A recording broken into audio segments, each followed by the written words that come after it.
வேத புஸ்தகத்தில் யாத்திராகமம் 15ஆம் அதிகாரம் 26வது வசனம். யாத்திராகமம் 15ஆம் அதிகாரம் 26வது வசனம். நீ உன் தேவனாகிய கர்த்தரின் சத்தத்தை கவனமாய் கேட்டு அவர் பார்வைக்கு செம்மையானவைகளை செய்து அவர் கட்டளைகளுக்கு செவி கொடுத்து அவருடைய நியமங்கள் யாவையும் கைக்கொண்டால் நான் எகிப்தியருக்கு வரப்பண்ணின வியாதிகளில் ஒன்றையும் உனக்கு வரப்பண்ணேன். நானே உன் பரிகாரியாகிய கர்த்தர் என்றார். நானே உன் பரிகாரியாகிய கர்த்தர். நானே உன் பரிகாரியாகிய கர்த்தர். நான் இன்றைக்கு உங்களுக்கு என்ன சொல்ல வேண்டும் என்று தேவ சமூகத்தில் காத்திருந்த போது இது ஆண்டவர் கொடுத்த ஒரு அற்புதமான வார்த்தை. நானே உன் பரிகாரியாய் இருக்கிற கர்த்தர். ஐ ஆம் த லார்ட் ஹூ ஹீல்ஸ் யூ. நானே உன்னை குணமாக்குகிற கர்த்தர். நானே உன்னை சுகமாக்குகிற கர்த்தர். இன்றைக்கு உங்களுக்கு ஒரு சுகம் தேவையாய் இருக்கிறது. இன்றைக்கு உங்களுடைய வாழ்க்கையில் ஒரு அற்புதமான சுகம் ஒரு தேவையாய் இருக்கிறபடியினால் ஆண்டவர் உங்களை பார்த்து சொல்லுகிறார், என் மகனே நானே உன்னை குணமாக்குகிற கர்த்தர். என் மகளே நானே உன்னை சுகமாக்குகிற கர்த்தர். ஏதோ ஒரு வியாதி உன்னை வேதனைப்படுத்தி கொண்டிருக்கிறது.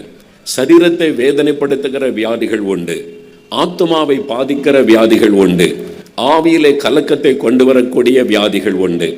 ஏதோ ஒரு வியாதி உன்னை பாதித்திருக்கிறது மகனே. ஏதோ ஒரு நோய் உன்னை தாக்கி இருக்கிறபடியினால் உடைய மனதில் உன் சமாதானத்தை இழந்து உடைய உண்மையான சந்தோஷத்தை இழந்து எனக்கு ஒரு சுகம் கிடைக்குமா, எனக்கு இந்த நோயிலிருந்து ஒரு விடுதலை கிடைக்குமா, என் வாழ்க்கையில் ஒரு நிம்மதி சமாதானம் உண்டாகுமா என்று ஒரு ஏக்கத்தோடு இந்த நாளில் இந்த இடத்தில் நீ வந்திருக்கிறாய் மகனே. ஆகவேதான் ஆண்டவர் உங்களை பார்த்து சொல்லுகிறார், நானே உன்னை குணமாக்குகிற கர்த்தர், நான் உனக்கு பரிகாரியாயிருக்கிற தேவன் என்று ஆண்டவர் சொல்லுகிறார். ஒருவேளை இந்த சுகத்தை பெற்றுக்கொள்ள பலவிதமான பரிகாரங்களை செய்து பார்த்திருக்கலாம். என்ன பரிகாரம் செய்தால் இந்த எனக்கு சுகம் கிடைக்கும், என்ன விதமான பரிகாரம் செய்தால் இதிலிருந்து எனக்கு ஒரு விடுதலை கிடைக்கும், அதற்காக பணத்தை செலவு பண்ணி நேரத்தை செலவு பண்ணி சரீரத்தை வருத்தி கொண்டு எப்படியாவது எனக்கு ஒரு சுகம் கிடைக்க வேண்டும், என்ன பரிகாரமானாலும் செய்கிறேன், எவ்வளவு பணம் செலவு செய்தாலும் பரவாயில்லை என்று எல்லாத்திலும் ஏமாற்றப்பட்ட ஒரு சூழ்நிலையில் இனிமேல் என் வாழ்க்கை அவ்வளவுதான் என்று கலங்கி வந்திருக்கலாம். உங்களை பார்த்துதான் ஆண்டவர் சொல்லுகிறார், என் மகனே என் மகளே நானே உண்மையான பரிகாரி, நானே உண்மையாக உன்னை குணமாக்குகிற தேவன். என் ஆண்டவர் இயேசு உங்களை பார்த்து இன்றைக்கு சொல்லுகிறார். பிரியமானவர்களே, அநேக ஆண்டுகளுக்கு முன்பாக மதுரையில் ஒரு ஊழியக்காரரை நான் சந்தித்தேன். அவர் ஒரு நல்ல தேவ மனிதர், ஆண்டவரை குறித்த வைராக்கியத்தோடு கிராமம் கிராமமாய் சுவிசேஷம் அறிவிக்கிற ஒரு மனிதர். அவர் ஒரு நடந்த சம்பவத்தை, அவருடைய வாழ்க்கையில் நடந்ததை அவர் கூறினார். சில ஆண்டுகளுக்கு முன்பாக அவருடைய எலும்பில் ஒரு கொடிய நோய் அவரை தாக்கினது. எலும்பு நோயினால் பாதிக்கப்பட்டதினால் பலமுறை ஆஸ்பத்திரியில் போய் பலவிதமான மருத்துவம் செய்தும் அந்த வியாதி குணமாக்க முடியாமல் பரவிவிட்டது. கடைசியில் மருத்துவர்கள் சொன்னார்கள், சில எலும்புகளை ஆபரேஷன் செய்து அப்புறப்படுத்தி விட வேண்டும், அது முழுவதும் பாதிக்கப்பட்டு விட்டது, இல்லாவிட்டால் உங்களுடைய உயிருக்கு ஆபத்து என்று சொல்லிவிட்டார்கள். அந்த நோயினுடைய தாக்கம் அவ்வளவு கொடூரமானது. 3 முறை அவருக்கு அறுவை சிகிச்சை நடைபெற்று 10 விலா எலும்புகள் எடுக்கப்பட்டு விட்டார். அவர் தன் சட்டையை கழட்டி காண்பித்தார். அப்படியே அந்த பகுதிகள் கீறி ஆபரேஷன் செய்யப்பட்ட அந்த தழும்புகளை என்னால் பார்க்க முடிந்தது. 10 விலா எலும்புகள் இல்லாத ஒரு மனிதர் வைராக்கியமாக இயேசுக்கு அந்த ஊழியம் செய்வது எப்படி? நான் அவரிடத்தில் கேட்டேன். அந்த இடத்தில் விசாரித்த பொழுது சொன்ன ஒரு காரியம், அவர் இயேசுவை அறியாத குடும்பத்திலிருந்து இயேசுவை ஏற்றுக்கொண்டதினால் அவருடைய குடும்பத்தார் எல்லாம் புறக்கணித்து விட்டார்கள். அதுவும் இவன் இயேசு இயேசு என்று பிரசங்கம் பண்ணி கொண்டு அலைகிறான், நமக்கு ஒரு அவமானமாக இருக்கிறது என்று சொல்லி குடும்பத்தார் எல்லாம் ஒதுக்கி விட்டார்கள். அவரும் அவருடைய மனைவி குழந்தைகளோடு ஆண்டவருக்கென்று ஊழியங்களை நிறைவேற்றி கொண்டு வந்தார். அந்த சமயத்தில் தான் இந்த கொடிய நோயினுடைய தாக்கம், அதனால விலா எலும்புகள் எடுக்கப்பட்ட ஒரு ஆபத்தான நிலைமை. அவர் சொன்ன ஒரு காரியம் என்ன தெரியுமா? பல மாதங்கள் ஆஸ்பத்திரியில் இருந்து மருத்துவம் பார்த்து பார்த்து பார்த்து கடைசியில் கொஞ்சம் சுகம் கிடைத்து ஆறுதலாக வீட்டுக்கு வந்தார். சில மாத காலம்தான். மறுபடியும் இரத்த வாந்தி எடுத்தார். இரத்தமாய் வாந்தி எடுத்தபடினால் மறுபடியும் ஆஸ்பத்திரிக்கு கொண்டு போய் ஓடினார்கள். அங்கே மருத்துவர்கள் பரிசோதித்து உள்ளே சேர்த்து கொண்டார்கள். அரசாங்க ஆஸ்பத்திரியில் தான் அவருக்கு சிகிச்சை அளிக்கப்பட்டது. அவருடைய மனைவி பிள்ளைகள் வீட்டில் அவர் அந்த ஆஸ்பத்திரியில் பகல் நேரத்தில் போய் பார்த்து விட்டு வருவார்கள். ஒரு நாள் இரவு நேரம் திடீரென்று அதிகமாக இரத்த வாந்தி எடுத்து ஆபத்தான நிலைமையில் ஆகிவிட்டார். மருத்துவர்கள் ஓடி வந்தார்கள். அவரை பரிசோதித்து பார்த்துவிட்டு சொன்னார்கள், இவருடைய வாழ்க்கை முடிந்தது, இதற்கு மேல் அவரை காப்பாற்ற வழி இல்லை. கடைசி நிமிடம் நடுஇரவு நேரம் அவருடைய மனைவிக்கு தெரியப்படுத்த முடியாத சூழ்நிலை. அவர்கள் டாக்டர் சொன்னாங்க, நர்சஸை கூப்பிட்டு, இன்றைக்கு இரவு வரைக்கும் அவர் உயிரோடு இருப்பது கஷ்டம், என்று சொல்லி அந்த ஜெனரல் வார்டில் அவருடைய படுக்கை சுற்றிலும் ஸ்க்ரீனை வைத்து மறைத்து நர்ஸுக்கிட்ட சொல்லிட்டு டாக்டர்ஸ் போயிட்டாங்க. இவர் ரத்த வாந்தி எடுத்து பேசக்கூட பலனில்லாமல் படுத்திருக்கும் பொழுது அந்த நர்ஸ் ஒரு சகோதரி வந்து சொன்னாங்க, ஐயா, மருத்துவம் உங்களை கைவிட்டு விட்டாரு, இனிமேல் மருத்துவத்தால் உங்களை குணமாக்கவே முடியாது, இந்த இரவுக்குள் என்ன வேண்டுமானாலும் நடக்கலாம், ஆனால் ஒன்றே ஒன்று, இயேசு உங்களை கைவிட மாட்டார், அவரை பற்றி கொள்ளுங்கள் என்று சொல்லிவிட்டு அந்த நர்ஸ் போய்விட்டார்கள். இவரால் ஜெபிக்க முடியாது, ஜெபிக்க பலன் இல்லை. ஒரே ஒரு வார்த்தை சொல்ல முடிந்தது, இயேசுவே இயேசுவே. அந்த நாமம், அந்த பெயரை மாத்திரம்தான் அவரால் சொல்ல முடிந்தது. அவர் நினைத்தார், என் மனைவி பிள்ளைகள் ஒருவேளை நான் இரவோடு இரவால் மரித்து விட்டால் காலையில் வந்து பார்க்கும் பொழுது நான் பிணமாகத்தானே இருப்பேன், என் மனைவி என் பிள்ளைகள் என்ன செய்வார்கள் என்று. ஆகவே தன் இருதயத்திலே மனம் உடைந்தவராய் இயேசுவே இயேசுவே என்று கதறிக்கொண்டிருந்தார். சில நேரம் நடுஇரவு நேரம் அந்த அமைதியான ஆஸ்பத்திரி சூழ்நிலையில் திடீரென்று ஒரு சத்தம் அவருடைய காதில் இடிமுழக்கத்தை போல வந்து விழுந்தது.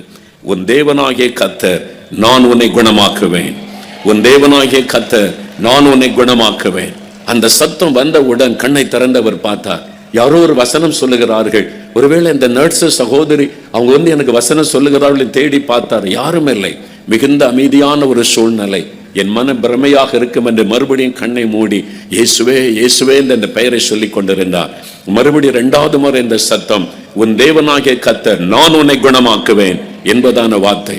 இது தேவனிடத்தில் வரக்கூடிய வார்த்தை என்பதை அறிந்து கொண்ட உடன் மின்சாரத்தை போல ஒரு வல்லமை சரீரத்தில் இறங்கினார். அவருடைய சரீரமை புதிதாய் மாற்றப்பட்டு விட்டார். அவர் எழுந்த படுக்கையில் உட்கார்ந்தார். தான் சுகமாகி இருப்பதை உணர்ந்தார். சத்தமிட்டார். அவர் சத்தமிட்டு அவர் கதறினார், நான் சுகமாகிவிட்டேன் சுகமாகிவிட்டேன் என்பதாக. நர்ஸ் ஓடி வந்தார்கள். ஏன் இவர் சத்தமிடுகிறார் என்று. படுக்கையில் எழும்பி உட்கார்ந்திருக்கிறார். துள்ளி குதித்து வெளியே எழும்பி அவர் ஆண்டவரை துதிக்கிறார். என்ன நடந்தது? இப்படி ஒரு சத்தத்தை கேட்டேன். டாக்டர்ஸ்களுக்கு செய்தி சொல்லப்பட்டது. ஓடி வந்து பார்த்தார்கள். பரிசோதித்து பார்த்தால் என்ன நடந்தது? இவருக்கு சாக கிடந்த மனிதன் நல்ல சுகமாயிருக்கிறார். அந்த வியாதிக்குரிய அடையாளமே இல்லாமல் போய்விட்டது. என்ன நடந்தது? இயேசு என்கிற அற்புதமான தேவன் அவரை சந்தித்து குணமாக்கி விட்டார். அவர் சுகத்தோடு வீடு வந்து சேர்ந்தார். அவர் சொன்னார், இன்றைக்கு நான் உயிரோடு இருக்க காரணம் அந்த இயேசு கிறிஸ்து. நடுஇரவு நேரத்தில் என்னை சந்திக்க வந்தார். இன்னைக்கு கலங்கி கொண்டிருக்கிறீர்களா? எல்லாம் முடிந்தது என்று சொல்லிவிட்டார்களா? இனிமேல் குணமாக்க முடியாது என்று மருத்துவம் கைவிட்டு விட்டதா? சாகுமறைக்கு இந்த மருந்து தான் நீ சாப்பிட்டு கொண்டே இருக்க வேண்டும், வேறு வழி இல்லை என்று சொல்லிவிட்டார்களா? இந்த மருந்து சாப்பிட்ட ஒன்று பிரயோஜனம் இல்லாமல் இருக்கிறது, என்ன செய்வது? நீங்கள் இதை சமாளித்துக் கொள்ள வேண்டும் என்று சொல்லப்பட்டு வேதனையோடு நாட்களை கழித்துக் கொண்டிருக்கிறீர்களா?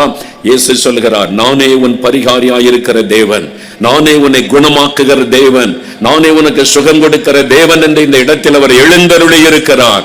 உங்களுக்கு சுகம் கொடுப்பதற்காக அவர் வந்திருக்கிறார். மனிதனை தாக்கக்கூடிய பலவிதமான அந்த நோய்கள் இருக்கிறார். 1 தெசலோனிக்கேயர் 5ஆம் அதிகாரம் 23வது வசனத்தை நீங்கள் வாசிக்கும் பொழுது, மனிதன் ஆவி, ஆத்மா, சரீரம் என்ற 3 பகுதிகளை உடையவன். நம்ம பார்க்கும் பொழுது சரீரம் மாத்திரம் வெளியே தெரிகிறது. நமக்குள் ஒரு விலையேறப்பெற்ற ஆத்மா இருக்கிறாரு, நமக்குள் ஒரு ஆவி இருக்கிறாரு. ஒரு 3ம் சேர்ந்தது தான் ஒரு மனிதன். அதுதான் வேதம் தெளிவாய் சொல்லுகிறாரு. இந்த 3 பகுதிகளையும் தாக்கக்கூடிய நோய்கள் இருக்கிறது, வியாதிகள் இருக்கிறது. ஆண்டவர் இந்த 3 பகுதிகளையுமே குணமாக்க விரும்புகிறார். சிலர் சரீரத்தில் நல்ல சுகமாய் இருப்பார்கள், அவருடைய ஆத்மாவில் ஒரு நோயினால் தாக்கப்பட்டு சமாதானத்தை இழந்திருப்பார்கள். சிலர் சரீரத்தில் வெளியிலே நல்ல சுகமாய் காணப்படுவார்கள், அவருடைய உள்ளான மனுஷனாகிய ஆவியில் ஒரு பாதிப்பு உண்டாகி எப்பொழுதும் கலங்கி கொண்டிருப்பார்கள். இந்த 3 பகுதியும் சுகமாய் இருக்கும் பொழுதுதான் ஒரு மனிதனுக்குள்ளே பரிபூர்ண சந்தோஷமும் மன மகிழ்ச்சியும் பூரணப்பட்டிருக்கும். அதனால தான் ஆண்டவர் சொல்லுகிறார், என் மகனே, உனக்கு சரி, உன்னுடைய வாழ்க்கையில் இன்றைக்கு எந்த பகுதியில் நோய் தாக்கி இருந்தாலும் நான் உன்னை குணமாக்குகிற தேவன் என்று ஆண்டவர் சொல்லுகிறார். சரி, ஆண்டு இந்த நோய் நம்மை தாக்குகிற இந்த நோய் எப்படி பாதிப்பை உண்டாக்குகிறது? இந்த 3 பகுதிகளில் வரக்கூடிய நோய்கள் என்ன? அந்த வியாதியிலிருந்து இயேசு எப்படி சுகம் தருகிறார்? அதைத்தான் நாம் தியானித்து ஜெபிக்க போகிறோம். இங்க வந்திருக்கிற உங்க வாழ்க்கையில் ஏதோ ஒரு பகுதியில் ஒரு நோய் உங்களை தாக்கி இருக்கிறது.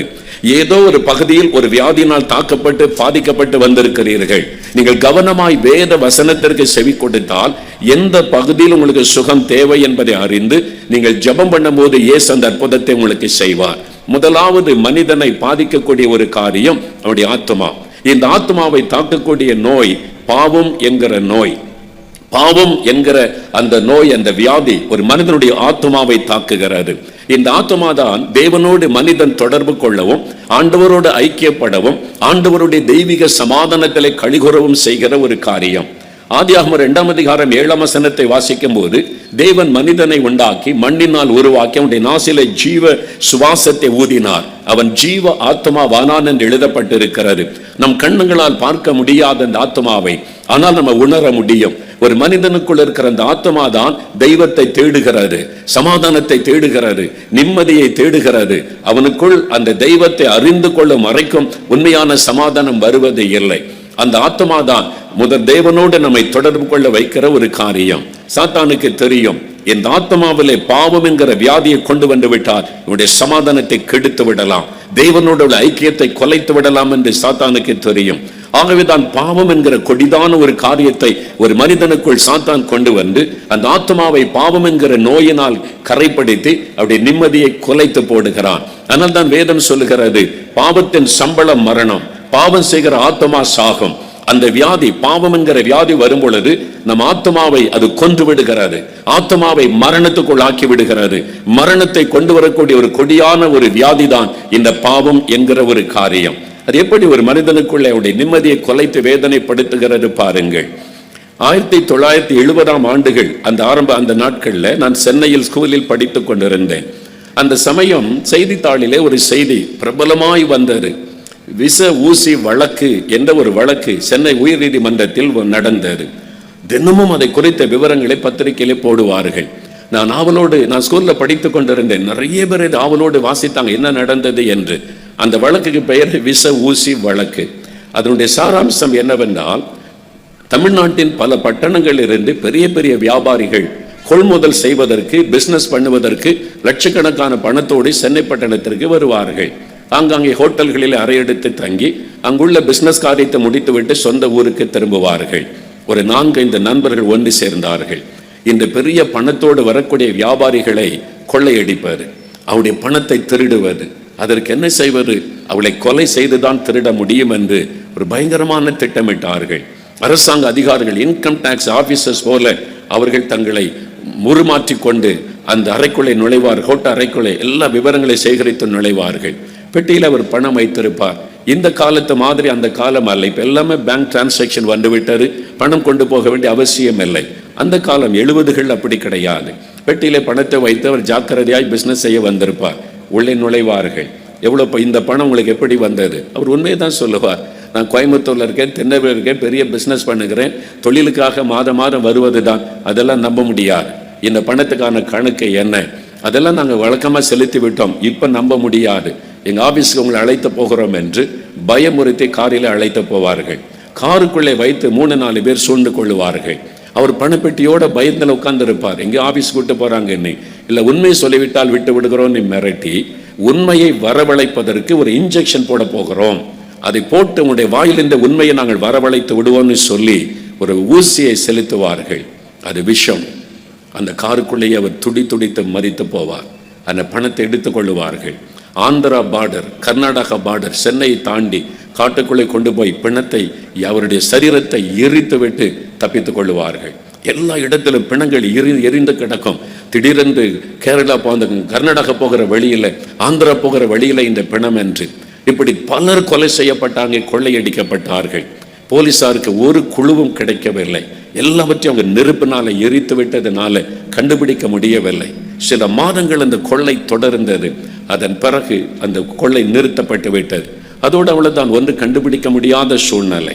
திடீரென்று ஒரு மனிதன் ஒரு நாள் நீதிமன்றத்தில் வந்து சரணடைந்து சொன்னான், இந்த மாதிரி நிறைய பேர் கொல்லப்பட்டு எரிக்கப்பட்டார்களே, அதுல முக்கியமான நபர் நான் தான், நாங்கள் தான் ஒரு குழுவாக சேர்ந்து இந்த கொலைகளை செய்தோம் என்று அவனாக வந்து சரண்டர் ஆனான். அவ்வளவுதான், ஒவ்வொன்றாக கண்டுபிடித்து எல்லாரையும் நீதிமன்றத்தில் கொண்டு வந்து நிறுத்தினார்கள். அந்த கொலைக்கு முக்கிய காரணமாக இருந்தவன் ஒரு பார்மசி நடத்தி கொண்டிருந்தவன், மருந்து கடை நடத்தி கொண்டிருந்தவன். அவன் தான் அதனுடைய லீடராக இருந்தவன். அப்பொழுது எல்லாம் விசாரிக்கப்பட்டது. யாரை எப்படி கொலை செய்தீர்கள் எல்லாம் விசாரித்து முடிந்தது. கடைசியில் நீதிபதி அவனை பார்த்து ஒரு கேள்வி கேட்டார். அதுதான் ரொம்ப ஆச்சரியமானது. அவன் சொன்ன பதில் ஆச்சரியமானது. அவர் கேட்டார், உன்னை காவல்துறையினர் சந்தேகப்படவில்லை, உன்னை அவர்கள் பின்தொடரவும் இல்லை, உன்னை அவங்க கண்டுபிடிக்கவும் இல்லை. இந்த கொலை நடந்து சில மாதங்கள் கடந்து விட்டது. அதனால உனக்கு எந்த ஆபத்தும் இல்லாமல் இருந்தாய். பின் ஏன் நீ சரணடைந்தாய்? நீயாக குற்றத்தை ஒத்துக்கொள்ள என்ன காரணம் என்பதான் ஒரு கேள்வியை நீதிபதி கேட்டார். அப்பொழுது அந்த மனிதன் சொன்ன பதில் தான் ஆச்சரியமானது. அதுதான் உண்மையும் கூட. அவன் சொன்னான், லட்சமாய் சம்பாதித்தோம், என் பங்குதான் அதிகம். பெரிய அரண்மனை போன்ற பெரிய பங்களாவை வாங்கினேன், காரை வாங்கினேன், எனக்கு வேண்டிய எல்லா வசதிகளையும் நான் செய்து கொண்டேன். இனி என் தலைமுறைக்கு போதும், அவ்வளவு நான் கொள்ளையடித்து சேர்த்து விட்டேன், இனி நிம்மதியாக இருக்கலாம் என்று நான் எண்ணினேன். ஆனால் ஒவ்வொரு நாள் இரவும் நான் தனித்து படுக்கைக்கு போகும் பொழுது நான் கொலை செய்த மக்களுடைய உருவங்கள் என் கண் முன்னால் நிற்கும். அவருடைய கதறுதல். சிலர் அந்த காருக்குள்ளே கதறினார்கள், இவள் கொல்ல போகிறார்கள் என்பதை தெரிந்து கொண்டு என்னை விட்டுவிடு, என் பணத்தை வேண்டுமானால் எடுத்துக்கொள், என் மனைவி பிள்ளைகள் ஊரில் இருக்கிறார்கள். எதற்கு நாங்கள் செவி கொடுக்கவில்லை. அந்த கதறுதல் அவன் கண் முன்னால் நின்றது. அவன் செய்த பாவம் அந்த பணத்தை எரித்தது. ஒவ்வொரு பாவமும் கண் முன்னால் நின்று மனசாட்சியை பாதித்தது. அவனால் தூங்க முடியவில்லை. மதுபானம் குடித்து போதையில் தூங்கலாம் என்று எண்ணினான், முடியவில்லை. ஒவ்வொரு நாள் இரவும் நரக வேதனையாய் மாறினது. பகல் நேரமெல்லாம் மக்களோடு இருப்பான், ஆனால் தனித்து படுக்கைக்கு போகும்போது அவனுடைய மனசாட்சி அவனை வாதித்து கொண்டது. அவன் சொன்னான், இந்த மனசாட்சி, குற்ற மனசாட்சியில் இருந்து நான் விடுதலை பெறுவதற்காக பல பரிகாரங்களை செய்தேன். லட்சக்கணக்காய் பணம் செலவு செய்து பாவத்திற்கு பரிகாரம் என்று பல புண்ணிய ஸ்தலங்களுக்கு சென்று ஏராளமாய் செலவு செய்து பார்த்தான். அந்த மனசாட்சியில் இந்த வேதனை போகவில்லை. அவனுடைய ஆத்மாவிலே அந்த பாவம் ஒரு நோயாக அவனை அரித்து கொண்டிருந்தது, கொன்று கொண்டிருந்தது. அவன் எத்தனையோ இடத்துல போய் பரிகாரம் செய்தும் ஒன்றும் முடியாத சூழ்நிலை. சிலர் சொன்னார்கள், உன் பாவம் மன்னிக்கப்பட தான தர்மங்களை செய் என்று. லட்சக்கணக்காய் பணம் செலவு பண்ணி தான தர்மங்களை செய்து பார்த்தான். அப்பொழுதும் அவனுடைய உள்ளத்தில் சமாதானம் வரவில்லை. அந்த பாவத்தின் வேதனை அவனுடைய உள்ளத்தை விட்டு விலகவில்லை. அவன் ஒவ்வொரு நாளும் மரண வேதனை அனுபவித்துக் கொண்டிருந்தான்.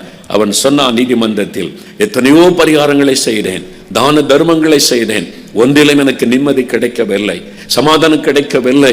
என் உள்ளமே என்னை வாதித்து கொன்று கொண்டிருந்தது. தினந்தோறும் நான் சாவதை விட நான் இந்த தவறை ஒத்துக்கொள்வது நல்லது என்று தீர்மானித்துதான் நானாக சரணடைந்தேன் என்பதாக சொன்னான். பாவம் அப்படித்தான் ஒரு மனிதனை பாதிக்கும். பாவம் ஒரு மனிதனுடைய ஆத்மாவிலே நோயாக அரித்து அவனுடைய சமாதானத்தை கெடுத்து விடும். பணம் சம்பாதிக்கலாம் ஏமாற்றி, பணம் சம்பாதிக்கலாம் லஞ்சம் வாங்கி, பணம் சம்பாதிக்கலாம் மக்களை ஏமாற்றி வஞ்சித்து. அந்த பாவத்தினுடைய விளைவு சமாதானம் எடுக்கப்பட்டு விடும், சமாதானம் போய்விடும்.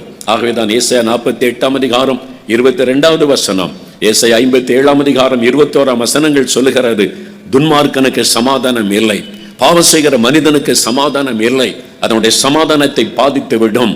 ஒருவேளை நான் தான் கொலை செய்யவில்லையே, நான் தான் அடுத்தோட சொத்தை திருடவில்லை என்று நாம் நினைக்கலாம். உன்னுடைய கண்களின் இச்சைகள், மாமிசத்தின் இச்சைகள், பெருமையான வார்த்தைகள், கோபமும் எரிச்சலுமான வார்த்தைகள். இயேசு சொன்னார் மார்க் 7 அதிகாரம் 21 வசனத்திலிருந்து சொல்லும் பொழுது, மனிதனுடைய இருதயத்திற்குள் இருந்து புறப்படுகிற பொல்லாத சிந்தனைகள், விபச்சாரம், வேசித்தனம், அசுத்தம், காமவிகாரம், வன்கண், தூஷணம், பெருமை, சண்டைகள், மதிகேடுகள், அது மனிதனை தீட்டுப்படுத்தும். அந்த நோய்கள், இந்த பொல்லாத இந்த பாவ வியாதி ஒரு மனிதனுடைய ஆத்மாவுடைய சமாதானத்தை கெடுத்து விடும் என்று இயேசு கிறிஸ்து சொன்னார். ஆகவே எனக்கு அன்பானவர்களே, பாவத்தில் சின்ன பாவம் பெரிய பாவம் என்ற வித்தியாசம் கிடையாது. ஒரு சின்ன பாவம் கூட தேவனை துக்கப்படுத்தும் பொழுது அதனுடைய ஆத்மாவை கரைப்படுத்தி உங்களுடைய நிம்மதியை கொலைத்து விடும், உங்களுடைய சமாதானத்தை கெடுத்து விடும். ஆகவே தான் 38 சங்கீதம் 4 வசனத்தில் தாவீது என்கிற ஒரு பெரிய ராஜா கதறுகிறான், ஐயோ பாவத்தின் பாரம் என்னை அழுத்துகிறது, என்னால் அதை தாங்க முடியாத பாரமாயிருக்கிறது என்று சொல்லுகிறார். பாரம் என்னை அழுத்துகிறது. 6 வசனத்தில் சொல்லும் பொழுது, நாள் முழுவதும் நான் துக்கத்தோடு திரிகிறேன். ஒரு துக்கம், அந்த பாவத்தினால் உண்டான பாதிப்பு என் சமாதானத்தை கெடுத்து விட்டது. துக்கம் என் உள்ளத்தில் எப்பொழுதும் இருக்கிறது. ஏன் எப்பொழுதும் துக்கம்? மனைவி இருக்கிறாங்க, கணவர் இருக்கிறார், பிள்ளைகள் இருக்கிறாங்க, வேலை இருக்கிறது, சம்பாத்தியம் இருக்கிறது. ஏன் நிம்மதி இல்லை? ஏன் உள்ளத்தில் ஒரு சமாதானம் இல்லை? ஏன் எப்பொழுதும் உள்ளத்தில் ஒரு அலசடிப்பு காணப்படுகிறது? ஒரு ஆத்ம அமைதி இல்லை. அந்த பாவம் ஒரு மனிதனுடைய வாழ்க்கை நிம்மதியை கெடுத்து, அந்த பாவம் என்கிற நோயுடைய ஆத்மாவை தாக்கும் பொழுது சமாதானம் முற்றிலும் போய்விடும். ஆகவேதான் 51 சங்கீதம் 3 வசனத்தில் அந்த மனிதன் கதறுகிறான், ஐயோ நான் செய்த பாவங்களின் கண் முன்னால் நிற்கிறது, என் கண்ணை மூடினால் அந்த பாவங்கள் நிற்கிறது, என்னால் நிம்மதியாக இருக்க முடியவில்லை. அந்த பாவத்தை நிமித்தம் அவன் கதறுகிறதை நாம் பார்க்கிறோம். பாவம் பயங்கரமானது, அது ஒரு கொடிய நோய், அது ஒரு கொடிய கிருமி. உங்களுடைய ஆத்மாவின் சமாதானத்தை அது அழித்து விடும், நிம்மதியை கொலைத்து விடும். ஆகவேதான் இதற்கு ஒரே ஒரு பரிகாரம், இயேசு கிறிஸ்துவின் ரத்தம்.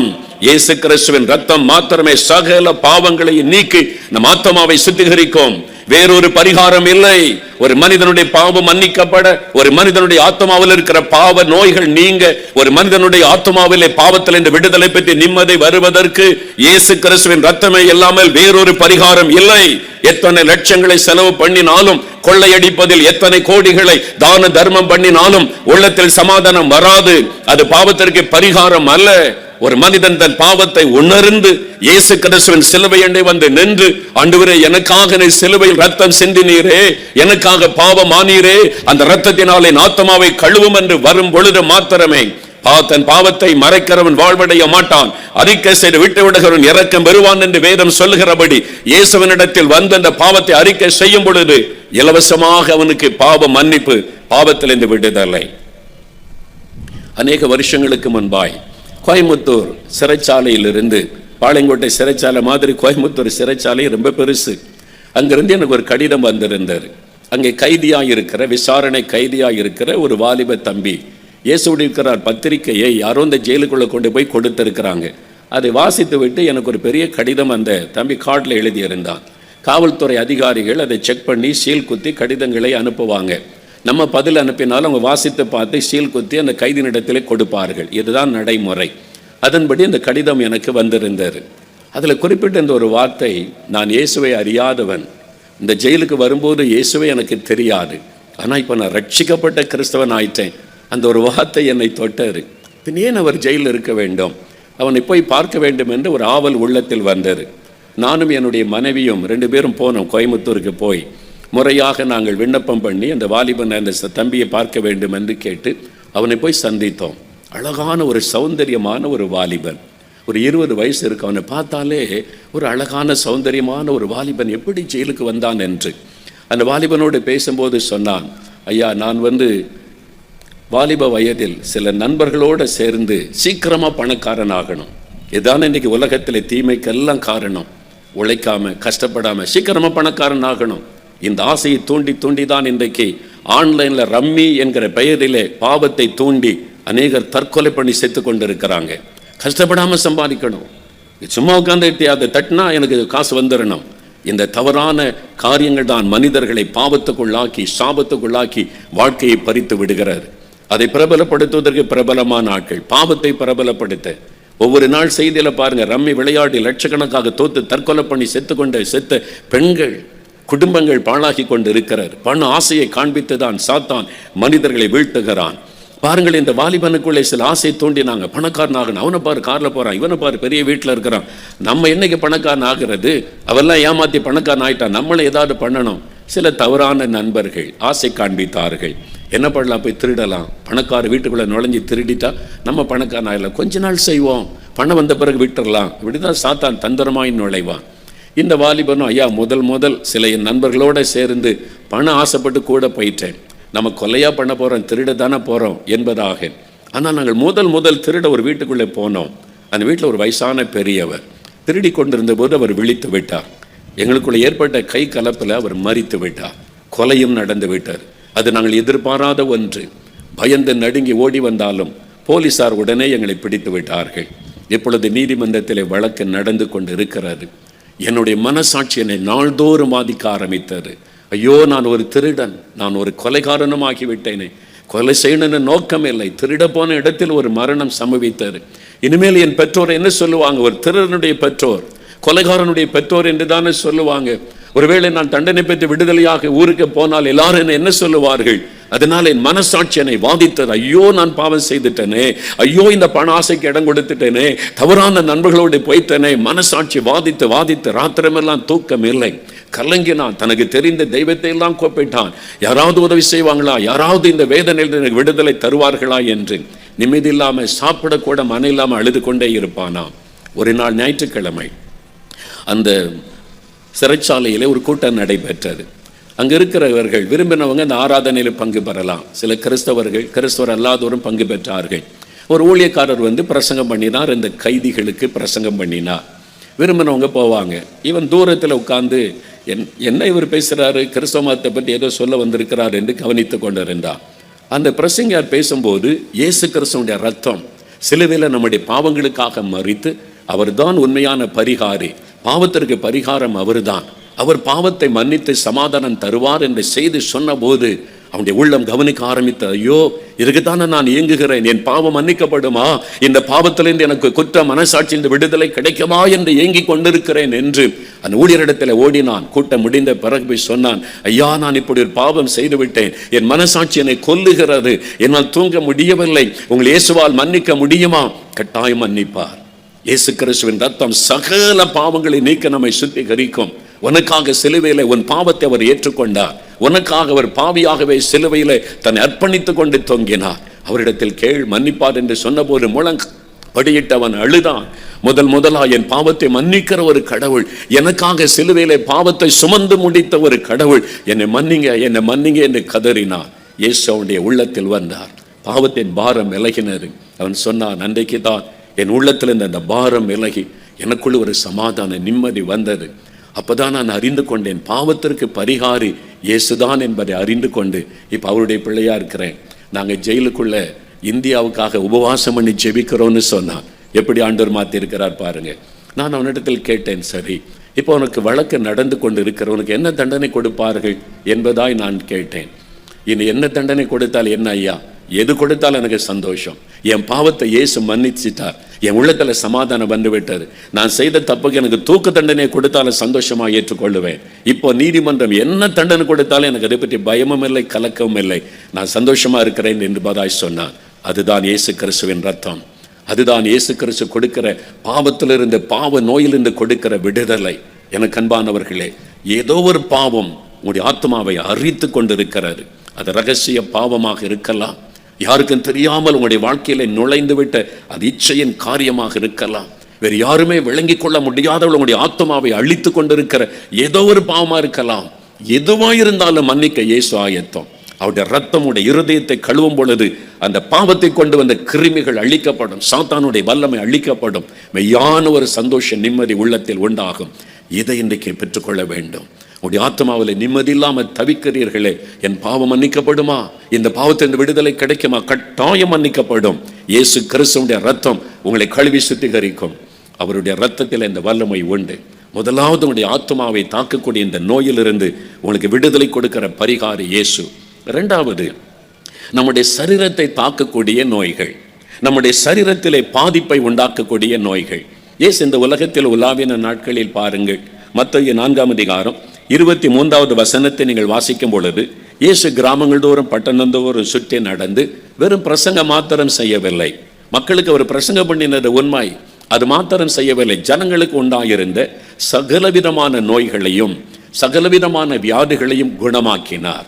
என்னால் சரீரத்தில் உண்டாகிற இந்த நோயினுடைய தாக்கம் நம்மை பாதித்து விடுகிறார், நிம்மதியை பாதித்து விடுகிறார். அதனால் தான் வியாதியஸ்தரை கண்ட பொழுது ஏன் இயேசு அற்புதம் செய்தார்? என்ன வியாதினாலும் வாங்க, ஐ கேன் ஹீல் யூ, நான் எந்த வியாதி குணமாக்க முடியும் என்று இயேசு எந்த இடத்திலும் சொல்லவில்லை. நீங்க வேதத்தை கவனமாய் பாருங்கள், எந்த இடத்திலும் இயேசு அப்படி சொல்லவே இல்லை. என்ன வியாதி, நான் எந்த நோய் நான் குணமாக்கிடுவேன், வந்து பாருங்க, அப்படிலாம் இயேசு பேசவில்லை. அப்படி இயேசு ஒரு நாளும் ஊழியம் செய்யவில்லை. பின் ஏன் அவர் குணமாக்கினார்? மத்தேயு 14ஆம் அதிகாரம் 14ஆம் வசனம் சொல்கிறது, வியாதியினால் பாதிக்கப்பட்ட மக்களை கண்டபோது இயேசு மனதுருகினார். ஐயோ, என் ஜனங்கள் நோயினால் கஷ்டப்படுறாங்க, என் ஜனங்கள் இந்த வியாதியினால் கஷ்டப்படுறாங்க, என் ஜனங்கள் இந்த நோயினால் பாதிக்கப்பட்டு கண்ணீரோட நிற்கிறாங்களே. மனதுருகித்தான் இயேசு அற்புதம் செய்தாரை அல்லாதபடி பெருமைக்காக ஒரு அற்புதம் செய்யவில்லை. என்னிட வாங்க, நான் என்ன வேணாலும் செய்வேன், அப்படி இயேசு எந்த இடத்துல பெருமையாய் பேசவே இல்லை. அவர் மனதுருகினார், உங்களை பார்த்து மனதுருகுகிறார். ஐயோ, இந்த மகள் கஷ்டப்படுகிறார், இந்த மகன் இந்த வியாதியினால் கஷ்டப்படுகிறார். அதை பார்க்கும்போது அவருடைய இருதயம் உடைந்து மனதுருகித்தான் அவர் அற்புதம் செய்கிறதை வேதத்தில் பார்க்கிறோம். நாம் மத்தேயு 15ஆம் அதிகாரம் 35ஆம் வசனத்தில் சாயங்காலம் ஆனபோது பலதரப்பட்ட வியாதியஸ்தரை கொண்டு வந்து இயேசுவின் பாதத்தில் வச்சாங்க. நடக்க முடியாதவங்க, கண் தெரியாதவங்க, பாதிக்கப்பட்டாங்க. இயேசு அவங்களை பார்க்கிறார். இது நான் சிருஷ்டித்த மக்கள், நான் உண்டாக்கின ஜனம், இவர்கள் இந்த நோயினால் கஷ்டப்படுகிறார்களே. மனதுருகி அற்புதம் செய்தார். எனக்கு அன்பானவர்களே, அப்போஸ்தலர் 10:38 வாசிக்கும் பொழுது இந்த நோய்க்கெல்லாம் காரணம் என்ன? பிசாசு என்கிற கொடியவன், பொல்லாத சாத்தான், கண்ணுக்கு தெரியாதபடி மறைந்திருந்த உலகத்திலே பாதிப்புகளை உண்டாக்கி கொண்டிருக்கிற பிசாசு. ஆனால் தான் பிசாசின் வல்லமையில் அகப்பட்ட எல்லாரையும் அவர் குணமாக்கினார் என்பதாக வேதத்தில் பார்க்கிறோம். மத்தேயு 8ஆம் அதிகாரம் 1 முதல் 3 வசனம் பாருங்கள். தொழுநோயினால் பாதிக்கப்பட்ட ஒரு மனிதன், சரீரமெல்லாம் அழுக நாற்றம் எடுக்கிறது. சமுதாயம் அவனை பார்த்து இவன் கொடிய வியாதி உள்ளவன் என்று ஒதுக்குகிறது. இயேசுவே என்று கூப்பிடுகிறான். உமக்கு சித்தமானால் என்னை சுத்தமாக்குமால் முடியும், உமக்கு விருப்பம்னா என்னை குணமாக்குங்க, உங்க சித்தம்னா குணமாக்குங்க, நான் தீட்டான வியாதி உள்ளவன் என்று தூரத்தில் நின்று கதறுகிறான். இயேசு சொல்லுகிறார், எனக்கு சித்தம் உண்டு, நீ வியாதியோடு இருப்பதை நான் விரும்பவில்லை, நீ பாதிக்கப்பட்டு கஷ்டப்படுவதை நான் விரும்பவில்லை. I will be thou clean, நான் உன்னை குணமாக்குகிறேன். இயேசு அவனை குணமாக்கினார். மத்தேயு 8ஆம் அதிகாரம் 6ஆம் வசனம் முதல் பாருங்கள். ஒரு பெரிய அதிகாரி, இராணுவ அதிகாரி, ரோம அதிகாரி, 100க்கு அதிபதி ஓடி வந்து இயேசு கிட்ட சொல்றான், என்னுடைய வேலைக்காரன், எனக்கு பிரியமான ஒரு வேலைக்காரன், அவன் தான் எனக்கு சமைச்சு தருவான், என்னை கவனித்துக் கொள்ளுகிறான், அவன் வியாதிப்பட்டு வேதனைப்படுகிறான், திமிர்வாத நோயினால் வேதனைப்படுகிறான், அவன் படுகிற வேதனையினால் தாங்கிக் கொள்ள முடியவில்லை, இயேசுவே வந்து சுகமாக்குங்க. இயேசு சொன்னார், I will come and heal him, நான் வந்தவனை குணமாக்குவேன் என்று சொன்னார். அவன் சொன்னா, இங்கிருந்து ஒரு வார்த்தை சொல்லுங்க, நீங்க எதுக்கு அங்க வரணும், ஒரே ஒரு வார்த்தை சொல்லுங்க, அவன் சுகமாயிருவான். அவருடைய விசுவாசத்தை கண்டு இயேசு ஆச்சரியப்பட்டு, நீ போகலாம், நீ விசுவாசித்தபடி உனக்காக கடவுள், according to your faith be it unto you. அதே நம்முடைய வேலைக்காரன் சுகமானான். யாரையோ வீட்டில் வியாதியோடு விட்டுட்டு வந்திருக்கிறீங்களா? உங்களுடைய மனைவி, உங்களுடைய கணவர், உங்களுடைய பெற்றோர், உங்களுடைய பிள்ளைகள் அவங்க கூட்டத்துக்கு கூட்டிக் கொண்டு வர முடியாது, வீட்டில் படுக்கையில் இருக்கிறாங்களா, வியாதியில கஷ்டப்படுறாங்களா? இங்கிருந்து நீங்கள் ஜெபிக்கிற ஜெபத்தில் வீட்டில் அற்புதம் நடக்கும். இயேசுடைய மனதுருக்கம் அப்படிப்பட்டது. இங்கிருந்து நீங்கள் வேண்டிக் கொள்ளும் பொழுது உங்க வீட்டில் இருக்கிறவங்களை இயேசு தொட்டு குணமாக்குவார். அவர் மனதுருக்கம் உள்ள ஒரு ஆண்டவர். வியாதியினால் பாதிக்கப்பட்ட சரீரத்தில் வேதனை அனுபவிக்கிறவர்களை கண்டபோது மனதை உருகுகிறவர். பேதுரு வீட்டுக்குள்ள இயேசு வருகிறார். மத்தேயு 8:14-15 வசனத்தில் பார்க்கிறோம். அவருடைய மாமியார் வியாதியில் இருக்கிற ஜுரம் என்றால் கொடிய ஜுரம், அது மரணத்தை கொண்டு வரக்கூடிய ஒரு வியாதி. மரண படுக்கையில் இருக்கிறாங்க. இயேசு கிட்ட வந்து சொல்றாங்க, இந்த வீட்டுல மரண படுக்கையில பேதுருடைய மாமி இருக்கிறாங்க. இயேசு வந்து தொட்டார், வியாதி மறைந்தது, மரண படுக்கை மாறினது. இன்றைக்கு உங்க வீட்டில் இருக்கிற மரண படுக்கை மாறும், உங்க குடும்பத்தில் இருக்கிற துக்கம் மாறும்படி இயேசு அற்புதம் செய்வார். அந்த கொடிய நோய்களை மாற்றுவார். நானே உன்னை குணமாக்குகிற கர்த்தர் என்றவர் சொல்லுகிறார். நான் உன்னை குணமாக்குகிற கர்த்தர், நான் தான் உன் பரிகாரி என்று ஆண்டவர் சொல்லுகிறார். அற்புதமான ஒரு தேவன் அவர். பிரியமானவர்களே, ஒரு சமயம் கோயம்புத்தூர்ல இருந்து சுமதி என்கிற ஒரு சகோதரி தன் அனுபவத்தை எழுதியிருந்தார்கள். அவர்களுக்கு 16 வயசுல ஆர்த்ரைட்டிஸ், முடக்குவாதம், ஜாயிண்டா வலிக்கிற, வீங்கிக்கொள்ள அப்படியே நீர் கோர்த்து கையில், காலில், முழங்கால், முழங்கை, இந்த ஜாயிண்ட்ல எல்லாம் அப்படியே வீங்கி இருக்கும். 16 வயசுல அந்த வியாதி ஆரம்பித்தது. 26 வருடங்கள் நோய், குணமே ஆக்க முடியல. டாக்டர்ஸ் கிட்ட போய் பார்த்துட்டாங்க, இவ்வளோ பணம் செலவு பண்ணிட்டாங்க. டாக்டர் சொன்ன ஒரே காரியம், இது சுகமாக்க முடியாது, ஆனால் நீங்கள் சாகும் வரைக்கும் மாத்திரை போடணும், மருந்து போட்டால் கொஞ்சம் கட்டுப்படுத்தலாம், அவ்வளவுதான் என்று சொல்லி 26 வருஷம் அந்த முடக்கு வாதத்தினால வலி தாங்க முடிவதில்லை, இரவில் தூங்க முடிவது இல்லை, மிகவும் கஷ்டப்பட்டு வேதனைப்பட்டு கொண்டிருந்த ஒரு சகோதரி அவங்க. பாருங்க, இந்த நோயினுடைய வேதனை எவ்வளோ கொடூரம். அவங்கள வேதனைப்படுத்தி கொண்டிருந்து அழுது கொண்டே இருப்பாங்க. ஏன் வாழணும் இந்த மாதிரி வியாதியோட? வாழ்நாள் முழுவதும் மாத்திரை மருந்துன்றாங்க, சுகமே ஆக்க முடியாதுன்றாங்க. பிறகு எப்படி வாழ்வது? மனம் கசந்து விட்ட நிலைமை. அப்போதான் யாரோ சொன்னாங்க, டிவியில் ஒரு நிகழ்ச்சி வருது பாருங்க, அதில் நிறைய பேரை இயேசு சுகமாக்குறதெல்லாம் சொல்கிறாங்க. அப்படியான்னு சொல்லி யாரோ சொன்னதை கேட்டு அவங்க பார்க்க ஆரம்பித்தாங்களாம். அதில் சொல்லப்பட்ட சாட்சிகளை பார்த்து, இப்படி ஒரு கடவுள் இருக்கிறாரா? நம்ம வீட்டில இருந்தே சுகம் கொடுக்கிறவர், எல்லாரும் அங்கே வரணும், இங்கே வரணும், பரிகாரம் பண்ணணும், இவ்வளோ செலவு பண்ணணும் தானே நான் கேள்விப்பட்டிருக்கிறேன். இலவசமாக சுகம் கொடுக்குறாரா? வீட்டில இருந்தே ஜெபம் பண்ண சுகம் கொடுக்குறாரு. அப்படியா? டிவிக்கு முன்னால் இந்த ஜெபிச்சாலே அவர் அற்புதம் செய்கிறாராமே. அவங்களுக்குள்ள ஒரு விசுவாசம் வந்தது. ஆண்டவருடைய பாதத்தில் ஒரு நாள் உட்கார்ந்து கண்ணீர் விட்டு ஜெபித்தாங்களா, ஆண்டவரே 26 வருஷமா நான் கஷ்டப்படுறேனே, நீங்க மனதுருக்கம் உள்ள கடவுள்னு சொல்றாங்க, நான் படுற வேதனையை பாரும் அப்படின்னு அவங்க ஜெபிக்கும் போது, எனக்காக அவரை ஜெபிக்க வைங்க அப்படின்னு சொல்லி சொன்னபோது, இந்த ஆர்த்ரைட்டிஸ் முடக்கு வாதத்தில் கஷ்டப்படுறவங்க இயேசுவின் நாமத்தில் சுகமாகட்டும் அப்படின்னு ஆண்டவர் ஜெபிக்க வச்சிருக்கிறார். அவங்க சொன்னாங்க, நீங்க அந்த வார்த்தை சொல்லி ஜெபித்த அதே நேரம் என் சரீரத்தில் ஒரு வல்லமை இறங்கினார். அவங்க ஆச்சரியமா சொன்ன காரியம், நான் பார்த்து கொண்டிருக்க என் மொழிகள் இந்த வீக்கம் அப்படியே மறைந்து போனது, அப்படியே வற்றி போனது, நார்மலாகி விட்டது. அதுதான் எனக்கு ஆச்சரியம். கண் காண அந்த அற்புதம் நடைபெற்றது. நல்ல சுகமாகிவிட்டேன். மாத்திர மருந்த ஒன்றும் இல்லை. 26 வருஷம் என்னை வேதனைப்படுத்தின வேதனைக்கு இயேசு ஒரு முடிவை உண்டாக்கினார். அதே இயேசுதான் இந்த மைதானத்தில் உலாவிக் கொண்டிருக்கிறார்.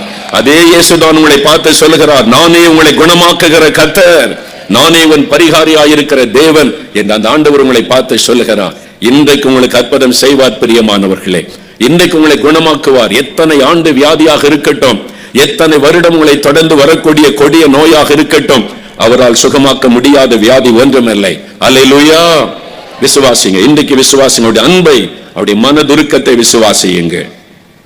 இதே மாதிரி ஒரு சகோதரர் சென்னையில் இருந்து ரவீந்திரன், அவருடைய பெயர் ரவீந்திரன் என்பவர், அவர் ஒரு அற்புதமான சாட்சி எனக்கு எழுதியிருந்தார். 20 வருடம் சர்ம வியாதி, சொன்ன சோரியாசிஸ் என்கிற வியாதி, தலை முதல் பாதம் வரைக்கும் உடம்பு முழுவதுமே அரிப்பு எடுத்துக்கொண்டே இருக்கும், சொரிந்து கொண்டே இருக்க வேண்டும். 20 வருடம் என்றால் எவ்வளவு டாக்டர்கிட்ட போயிருப்பார் இல்ல, எத்தனையோ ஆஸ்பத்திரி, எவ்வளவோ மருந்துகள், ஒன்னும் சுகமாக்க முடியவில்லை. சொரியும் பொழுது ரத்தம் வரும். அவர் சொல்லுகிற அவமானமா இருக்கும் நான் வெளியே போவதற்கு. அந்த நோய் ஒரு அவமானத்தை கொண்டு வருகிற ஒரு வியாதி, ஒரு வாதை போல அவருடைய சரீரத்தை வாதித்து கொண்டு இருந்தது. இதுக்கு என்னதான் செய்வது என்று தெரியவில்லை. 20 வருட வியாதி. அவர் ஒரு நாள் இந்த இயேசுவை பற்றி அறிந்து டிவிக்கு முன்னால உட்கார்ந்து பார்த்து கொண்டிருந்தார். இப்படியெல்லாம் இயேசு அற்புதம் செய்கிறாரா, அப்ப எனக்கு ஏன் அவர் செய்யக்கூடாது? இயேசுவின் மேல ஒரு அன்பு விசுவாசம் வந்தது. இயேசுவை என்னையும் குணமாக்குங்களே, நான் 20 வருஷமா கஷ்டப்படுறேனே, எவ்வளவு மருந்து மாத்திரை சாப்பிட்டு சுகமாகலையே, தலை முதல் கால் வரைக்கும் என் உடம்பெல்லாம் உடம்பு சொரிந்து சொரிந்த ரத்தம், நீங்க சிலுவையில் எனக்காக ரத்தம் சிந்தினீங்கன்னு சொல்றாங்களே, அப்ப எனக்கு சுகம் கொடுங்க. ஆண்டவர் அந்த ஜெபத்தை கேட்டார். ஆண்டவருடைய வல்லமை தொட்டது. 20 வருடமாக இந்த வியாதி சரீரத்தை விட்டு இல்லாமல் போய்விட்டது. அதுதான் இயேசு கிறிஸ்து செய்கிற அற்புதம். அதே இயேசுதான் இன்னைக்கு உங்களை தேடி வந்திருக்கிறார். அதே இயேசுதான் உங்களை பார்த்து சொல்லுகிறார், நானே உன்னை குணமாக்குகிற கர்த்தர், நானே உன் பரிகாரியாயிருக்கிற தேவன் என்று உங்களை பார்த்து சொல்லுகிறார். இன்றைக்கு ஆண்டவர் அற்புதம் செய்ய போகிறார் பிரியமானவர்களே. சரீர நோய் அது நம்மை தாக்கும் பொழுது அதிலிருந்து நமக்கு விடுதலை கொடுக்கத்தான் மத்தேயு 8ஆம் அதிகாரம் 17ஆம் வசனம் சொல்லுகிறது, இயேசு கிறிஸ்து தாமே நம்முடைய பலவீனங்களை ஏற்றுக்கொண்டு நம்முடைய நோய்களை சிலுவையிலே சுமந்தார். நம்முடைய பாவங்களை மாத்திரம் அல்ல, நம்முடைய நோய்களையும் வேதனைகளையும், இன்றைக்கு நாம் சரீரத்தில் அனுபவிக்கிற அந்த வேதனைகளை கூட அவர் சிலுவையிலே சுமந்தார். அதற்காகத்தான் அவருடைய சரீரம் நொறுக்கப்படுவதற்கு ஒப்பு கொடுத்தார் என்று வேதம் சொல்லுகிறது. அவர் வெறுமனே ரத்தம் மாத்திரம் சிந்தவில்லை, அவருடைய சரீரத்தை நொறுக்கினார்கள், அடித்து காயப்படுத்தி. அவருடைய உடம்பில் காயமில்லாத இடமே இல்லை. ஏன் அவ்வளவு ஒரு காயப்படுத்தப்பட வேண்டும்? நம்முடைய நோய்கள், நம்முடைய வியாதிகள் நம் சரீரத்தை வேதனைப்படுத்துகிறது அல்லவா, அதை தன்மீது அவர் ஏற்றுக்கொண்டார். நமக்கு சுகம் கொடுப்பதற்காக அவர்தான் பரிகாரியாய் இருக்கிற கர்த்தர். மூன்றாவதாக, நம்மை தாக்கக்கூடிய இன்னொரு கொடிய வியாதி நம்முடைய ஆவியை தாக்குகிறார். மனிதனுக்குள்ள இருக்கிற அந்த ஆவி, இந்த ஆவியில உண்டாகிற காரியம் என்ன? பயம், கலக்கம், அப்படியே மன கலக்கம். யோவான் 14ஆம் அதிகாரம் 27ஆம் வசனத்தில் இயேசு சொன்னார், உங்கள் இருதயம் கலங்காமலும் பயப்படாமலும் இருப்பதாக. உங்கள் இருதயம் கலங்காமலும் பயப்படாமலும் இருப்பதாக. சீஷருடைய இருதயங்கள் கூட கலங்கினது. இயேசு நம்ம வீட்டை திரும்பி போகிறார், பரலோகத்திற்கு செல்ல போகிறார் என்ற செய்தியை கேட்டபோது கலங்கினார்கள். ஆண்டவர் சொன்னார், கலங்காதுங்க, கலங்காதுங்க, நான் உங்களோட தான் இருப்பேன், ஆறுதல் படுத்துகிறார். கலக்கம் இன்னைக்கு மனிதனுக்குள்ளுடைய ஆவியிலே ஒரு கலக்கம், ஆவியிலே ஒரு பயம், ஆவியிலே ஒரு கலக்கம் உண்டாகி என்ன நடக்கிறது? முதலாவது பயம் மனுஷனுடைய ஆவியை தாக்குகிறது. சாத்தான் பயத்தை கொண்டு வந்து அவன் தாக்குகிறான். பயம் உள்ளத்துல வருது. எதை பார்த்தாலும் பயம், எதற்கெடுத்தாலும் பயம், தூங்க முடியல, இரவெல்லாம் பயம், செத்துருவனோன்ற பயம், வாழ முடியாதோங்கிற பயம், எதிர்காலத்தை குறித்த பயம், பலவிதமான பயங்களை சாத்தான் கொண்டு வந்து உள்ளத்துக்குள்ளே போடுகிறான். அந்த பயத்தை மேற்கொள்ளாதபடிக்கு, பயத்திலிருந்து உடனே விடுதலை பெற்றுக்கொள்ளாவிட்டால் அது கலக்கமாய் மாறுகிறது. இருதயத்தில் ஒரு கலக்கம் உண்டாகிறது. அதன் பிறகு இருதயமே கலங்குகிறது, நிம்மதி இல்லை, ஒரு குழப்பம், என்ன ஆகுமோ, எப்படி ஆகுமோ, என்ன நடக்குமோ, அப்படியே ஒரு குழப்பம், கலக்கம் இருதயத்திலே உண்டாகிறது. அப்பவும் நம்ம விடுதலை கொடுக்க நம்ம பெற்றுக்கொள்ளாவிட்டால், அந்த பயத்தில் இந்த கலக்கத்தை விடுதலை பெற்றுக்கொள்ளாவிட்டால் சாத்தான் அடுத்த லெவலுக்கு கொண்டு போகிறான். எப்பொழுதும் ஒரு மன அழுத்தம், அப்புறம் அமைதியாகி விடுறோம், யார்ட்டும் பேசுறது இல்லை, அவ்வளோதான், வாழ்க்கை முடிஞ்சுது. மன அழுத்தம், டிப்ரெஷன், அதனுடைய விளைவு என்ன? ஃபைனல் தற்கொலை பண்ணி செத்துறது. வேறு வழி இல்லை, நோ அதர் வே. இனிமே அவ்வளவுதான் என்கிற இதான் ஸ்டெப் பை ஸ்டெப்பாய் சாத்தான் இன்னைக்கு மனிதர்களை தாக்கி கொண்டு இருக்கிறான் பாருங்கள். உலகம் முழுவதிலும் இந்த கொடிய கொள்ள நோய் வந்தபோது ஏராளமான பேர் மரித்ததற்கு காரணம் என்ன தெரியுமா? பயம். பயம். அதான் சாத்தான் பயன்படுத்துகிற ஆயுதம். வியாதியே வராம மரித்தவர்கள் உண்டு. திருநெல்வேலியில பிரபலமான ஒரு பெரிய வியாபாரி, பேப்பர்ல நீங்க வாசித்திருப்பேன், திருநெல்வேலி அல்வா தான் உலக ஃபேமஸ். அதை கொண்டு வந்தவர், அவருக்கு நோய் தாக்கல, கொரோனாவுடைய கொள்ளை நோய் அவரை தாக்கல, ஆனா தற்கொலை பண்ணி மரித்து விட்டார் என்று பேப்பர்ல நான் வாசித்த போது அதிர்ந்து போனேன். ஓய், ஏன்? பயம். சாத்தான் முதலாவது கொண்டு வருவது பயம். உலகம் முழுவதையும் பயத்துக்குள்ளாக்கி மக்களை கலக்கத்துக்குள்ளாக்கி விட்டான். இன்னைக்கு சாத்தான் பயன்படுத்துகிற மிகப்பெரிய ஆயுதம் பயத்தை கொண்டு வருவது. மக்களை எப்பொழுதும் பயத்துக்குள்ளே வைத்திருக்கணும், கலக்கத்துக்குள்ளே வைத்திருக்கணும். அதனாலதான் முதல் அலை முடிந்த இரண்டாவது அலை, மூன்றாவது அலை, அது இது அதற்கு சிலரை பிசாசு பயன்படுத்தி மக்களை பயத்துக்குள்ளாக்கி கலக்கத்துக்குள்ளாக்கி அவளை அடிமைப்படுத்துவது. அதுக்கு பின்னால் இருப்பது பொல்லாத சாத்தான். அவன்தான் மனிதர்கள் இன்னைக்கு பயத்துக்குள்ளாக்கி அவளை மரணத்திற்கு நேராக நடத்துகிறான். பாருங்கள், தற்கொலை பண்ணி மரிக்க காரணம் என்ன? பிரபலமான ஒரு மனிதர் சென்னையில் தற்கொலை பண்ணி மரித்து விட்டார். ஏன் அவர் மரிக்க வேண்டும் என்று பார்த்தால் கடன்காரங்க நெருக்கிறாங்கன்னு சொல்லி தற்கொலை பண்ணினாராம். ஆனால் அந்த பத்திரிகையில் சொல்லப்பட்டு இருக்கிறது, அவர் வாங்கின கடனை விட பல மடங்கு சொத்துக்கள் அவருக்கு இருக்கிறார். பல மடங்கு சொத்துக்கள். பின் ஏன் அவர் மரிக்க வேண்டும்? பொல்லாத ஒரு ஆவி பின்னால் நின்று கிரியை செய்து மனிதர்களை பாதிக்கிறது. அவனுடைய ஆவியிலே கலக்கத்தை கொண்டு வருகிறது. அவன் எப்பொழுது முயற்சி பண்ணுகிறான் கலங்க பண்ணுவதற்கு. தேவனுடைய பிள்ளைகளை கூட கலங்க பண்ண முயற்சித்துக் கொண்டே இருக்கிறான். ஆகவேதான் ஆண்டவர் சொல்லுகிறார், உங்கள் இருதயம் கலங்காதிருப்பதாக, பயப்படாதிருங்கள். முதலாவது ஆண்டவர் சொல்லுகிற வார்த்தை பயப்படாதிருங்கள். பயப்படாதிருங்கள் என்பது இயேசு கிறிஸ்து தான் அந்த பயத்தின் ஆவிலிருந்து விடுதலை கொடுத்து நம்மை அந்த நோயிலிருந்து விடுதலை கொடுத்து நம்முடைய உள்ளத்திலே சந்தோஷத்தை கொண்டு வருகிறவர். பாருங்கள், இந்த ஆவியிலே எப்பொழுதும் ஒரு கலக்கம் சிலருக்கு, காரணமே தெரியல, பயமா இருக்குது, கலங்குது இருதயம், என்ன ஆயிருமோ, எப்படி ஆயிருமோ. இது சாத்தான் பின்னணியில் இருந்து கிரியை செய்கிற ஒரு காரியம். 1 சாமுவேல் 16 அதிகாரம் 14 வசனத்தை வாசிக்கும் பொழுது, சவுல் என்கிற ராஜா தேவனால் தெரிந்து கொள்ளப்பட்டவன், அபிஷேகம் பண்ணப்பட்டவன், ஒரு பொல்லாத ஆவி அவனை கலங்க பண்ணி கொண்டிருந்தது என்று வேதம் சொல்லுகிறாரு.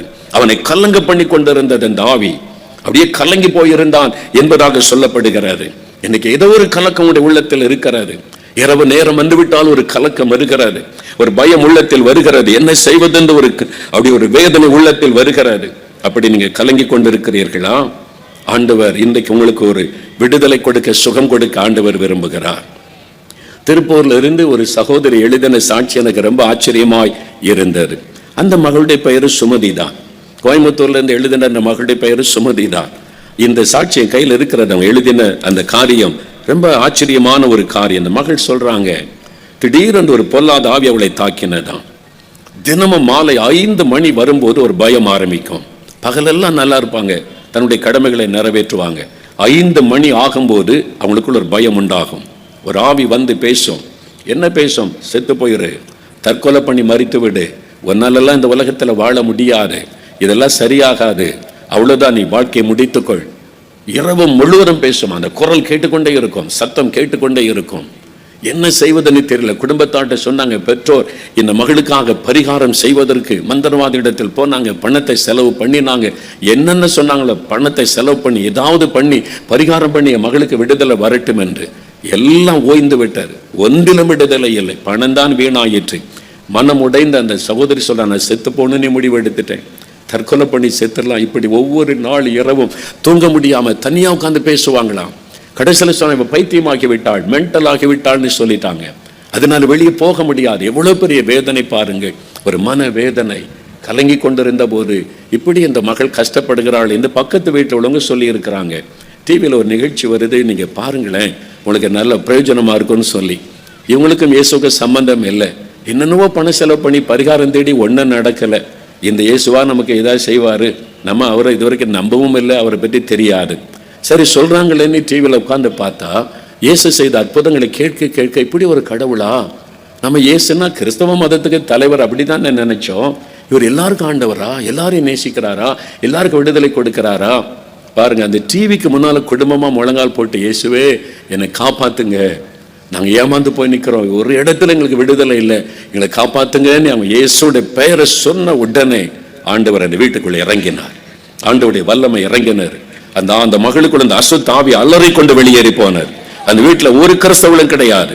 அவ்வளவு பேர் கிறிஸ்துவ அறியாதவங்க. அப்பா அம்மா தான் பக்கத்துல முழங்கால நிக்கிறாங்க. இயேசுன்ற பெயரை சொன்ன உடன் ஆண்டவர் வீட்டுக்குள்ள இறங்கினார்.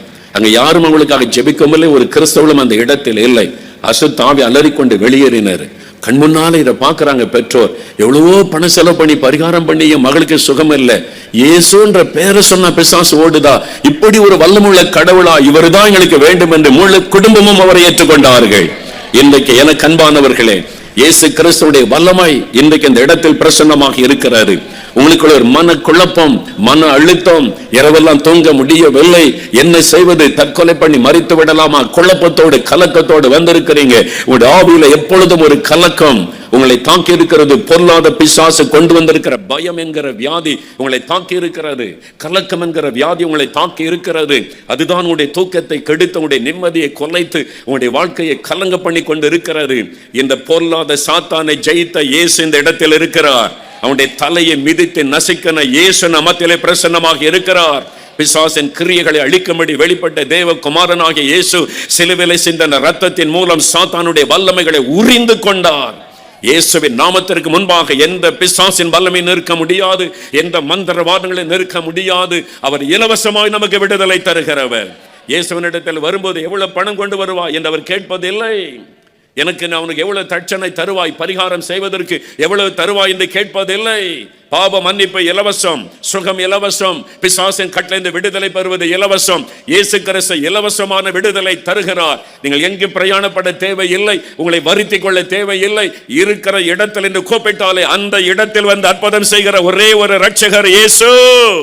இயேசு என்கிற ஆண்டவர். அவரை கூப்பிட்டு பாருங்கள், இயேசுடைய பெயரை சொல்லி பாருங்கள், உங்களுக்கு விடுதலை.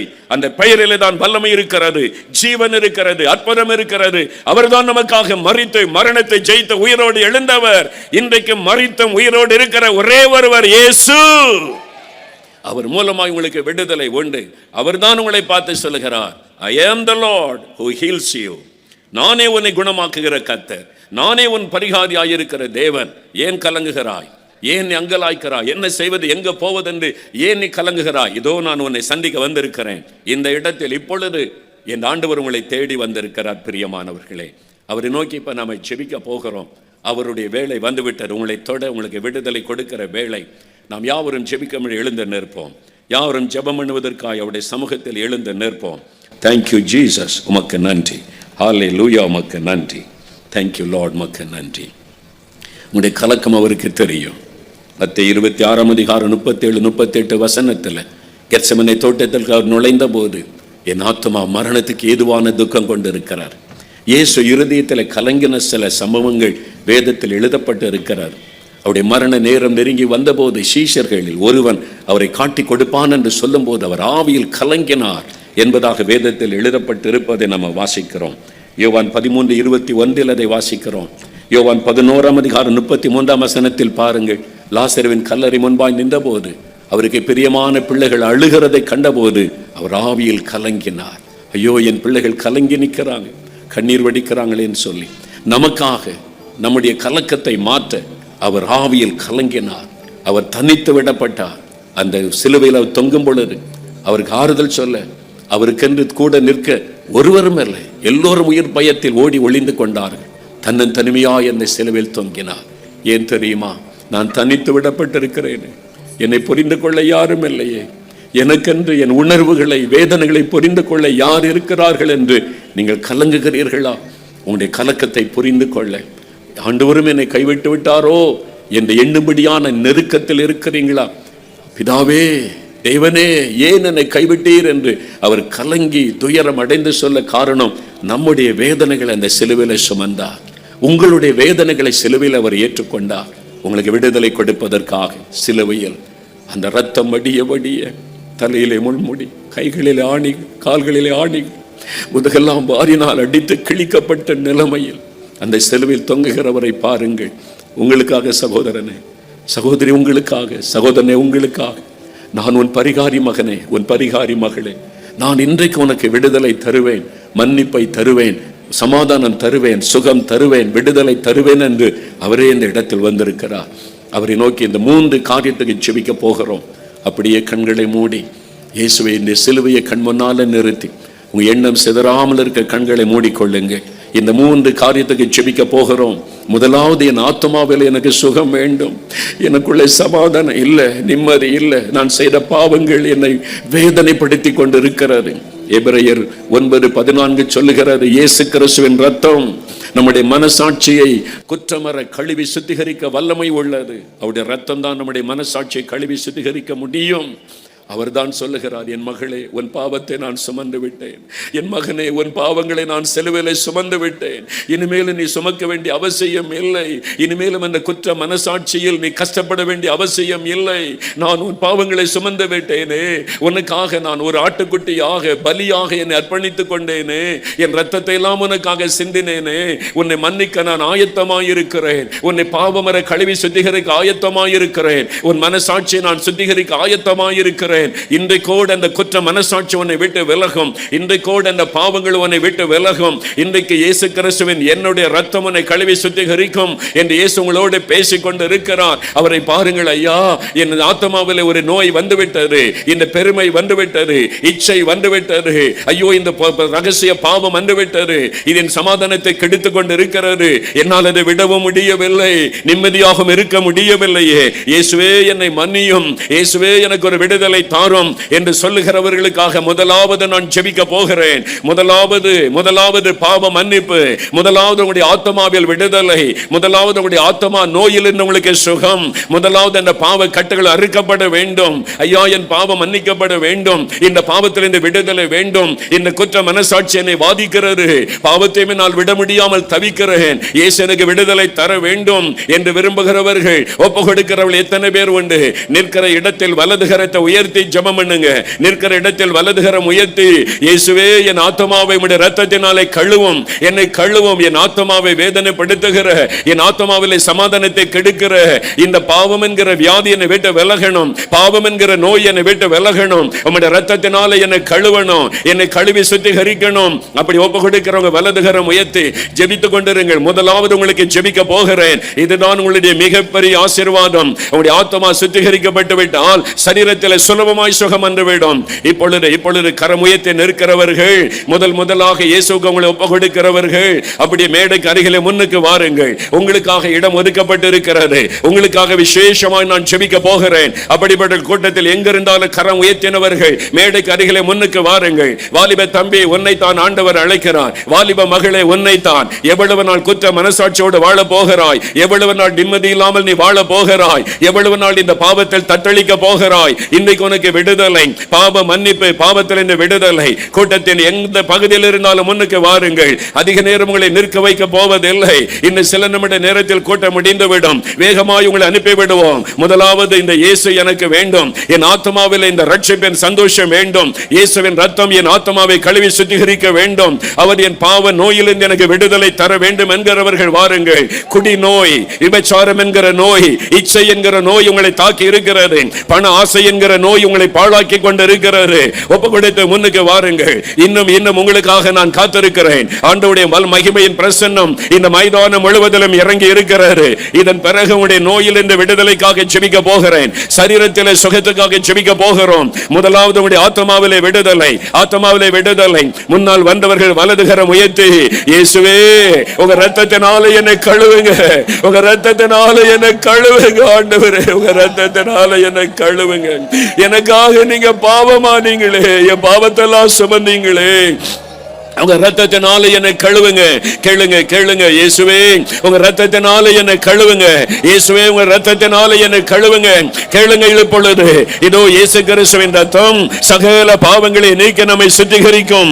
அவருடைய ரத்தத்தின் வல்லமை இறங்கி கொண்டிருக்கிறது. பரலோகமே உங்களை நோக்கி பார்த்து கொண்டிருக்கிறது. இதோ பலத்த வல்லமை இறங்கி கொண்டிருக்கிறது.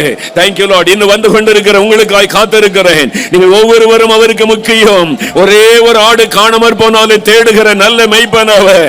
ஒரே ஒரு ஆத்மாவுக்காக பரிதபிக்கிற தேவன் அவர்.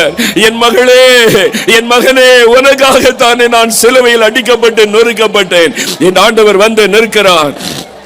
Thank you Lord. அப்படியே உம்முடைய இயேசுவே என்னை மன்னியும், இயேசுவே உம்முடைய இரத்தத்தினால் என் இருதயத்தை கழுவும். சொல்லுங்க சொல்லுங்க, இயேசுவே உம்முடைய வலது கரத்தை இருதயத்தில் வைங்க, வலது கரத்தை இருதயத்தில் வைங்க.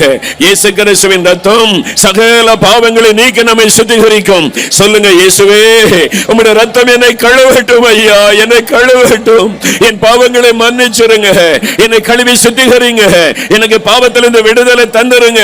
இனிமேல் இந்த பாவம் எனக்கு வேண்டாம் ஆண்டவரே, இந்த மதுபானம் வேண்டாம் ஆண்டவரே, இந்த இச்சைகள் வேண்டாம் ஆண்டவரே, இந்த தவறான பாவங்கள் வேண்டாம் ஆண்டவரே, இந்த கோபம், எரிச்சல், வைராக்கியம் எல்லாம் வேண்டாம் ஆண்டவரே. இயேசுவே என்னை கழுவுங்க, இரத்தத்தினால என் இருதயத்தை கழுவுங்க. நீங்க ஜெபிக்க ஜெபிக்க இயேசு கிறிஸ்துவின் இரத்தத்தின் வல்லமை உங்களுக்குள் இறங்குகிறது. இப்பொழுது அவருடைய இரத்தத்தின் வல்லமை உங்களுக்குள் இறங்குகிறது. தகப்பனே, கண்ணீரோடு வந்து உங்க பிள்ளைங்க நிற்கிறாங்கப்பா, மனதுருக்கம் உள்ளவரே, ஜனங்களுக்காக பரிணமிக்கிறேன் என்று சொன்னீங்களப்பா. கண்ணீரோடு வந்து இந்த பிள்ளைகளுடைய பாதத்தில் நிற்கிறாங்க ஆண்டவரே. நீர் மனதுருக்கமுள்ள தேவன் அல்லவா? உங்க ரத்தத்தினால் அவளை கழுவுங்க, பாவ மன்னிப்பின் நிச்சயத்தை கொடுங்க, பாவ மன்னிப்பின் மகிழ்ச்சியை கொடுங்க ஆண்டவரே. ஒவ்வொருவருக்கு கொடுத்து அவளை மகிழ பண்ணுங்க. இன்று கூட இந்த பாவ கட்டுகள் அறுக்கப்பட்டு போகட்டும்.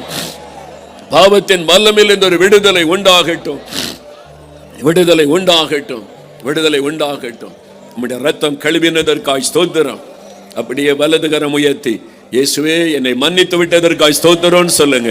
என்னை மன்னித்து விட்டதற்காய் ஸ்தோத்திரம், என் இருதயத்தை கழுவி விட்டதற்காய் ஸ்தோத்திரம், பாவத்தை என்னை விட்டு அப்புறப்படுத்தி விட்டதற்காய் ஸ்தோத்திரம், என் பாவத்தின் பரிகாரியே உமக்கு ஸ்தோத்திரம். ஆண்டவரை துணிங்க, வாய் திறந்து, இயேசுவே உமக்கு ஸ்தோத்திரம், உமக்கு ஸ்தோத்திரம், என் பாவத்தை மன்னித்ததற்காய் ஸ்தோத்திரம். ஆண்டவரை துதிக்க துதிக்க உங்களுடைய உள்ள மகிழ்ச்சியினால் நிரப்பப்படுகிறாரு, மகிழ்ச்சியினால் நிரப்பப்படுகிறாரு, உங்களுடைய உள்ள மகிழ்ச்சியினால் நிரப்பப்படுகிறார். தேங்க்யூ லார்ட், உமக்கு நன்றி, உமக்கு நன்றி. பாவங்கள் சாபங்கள் கோபங்கள் எல்லாம் பரிஹரித்தாரே, பாவங்கள் சாபங்கள் கோபங்கள் எல்லாம் பரிஹரித்தாரே.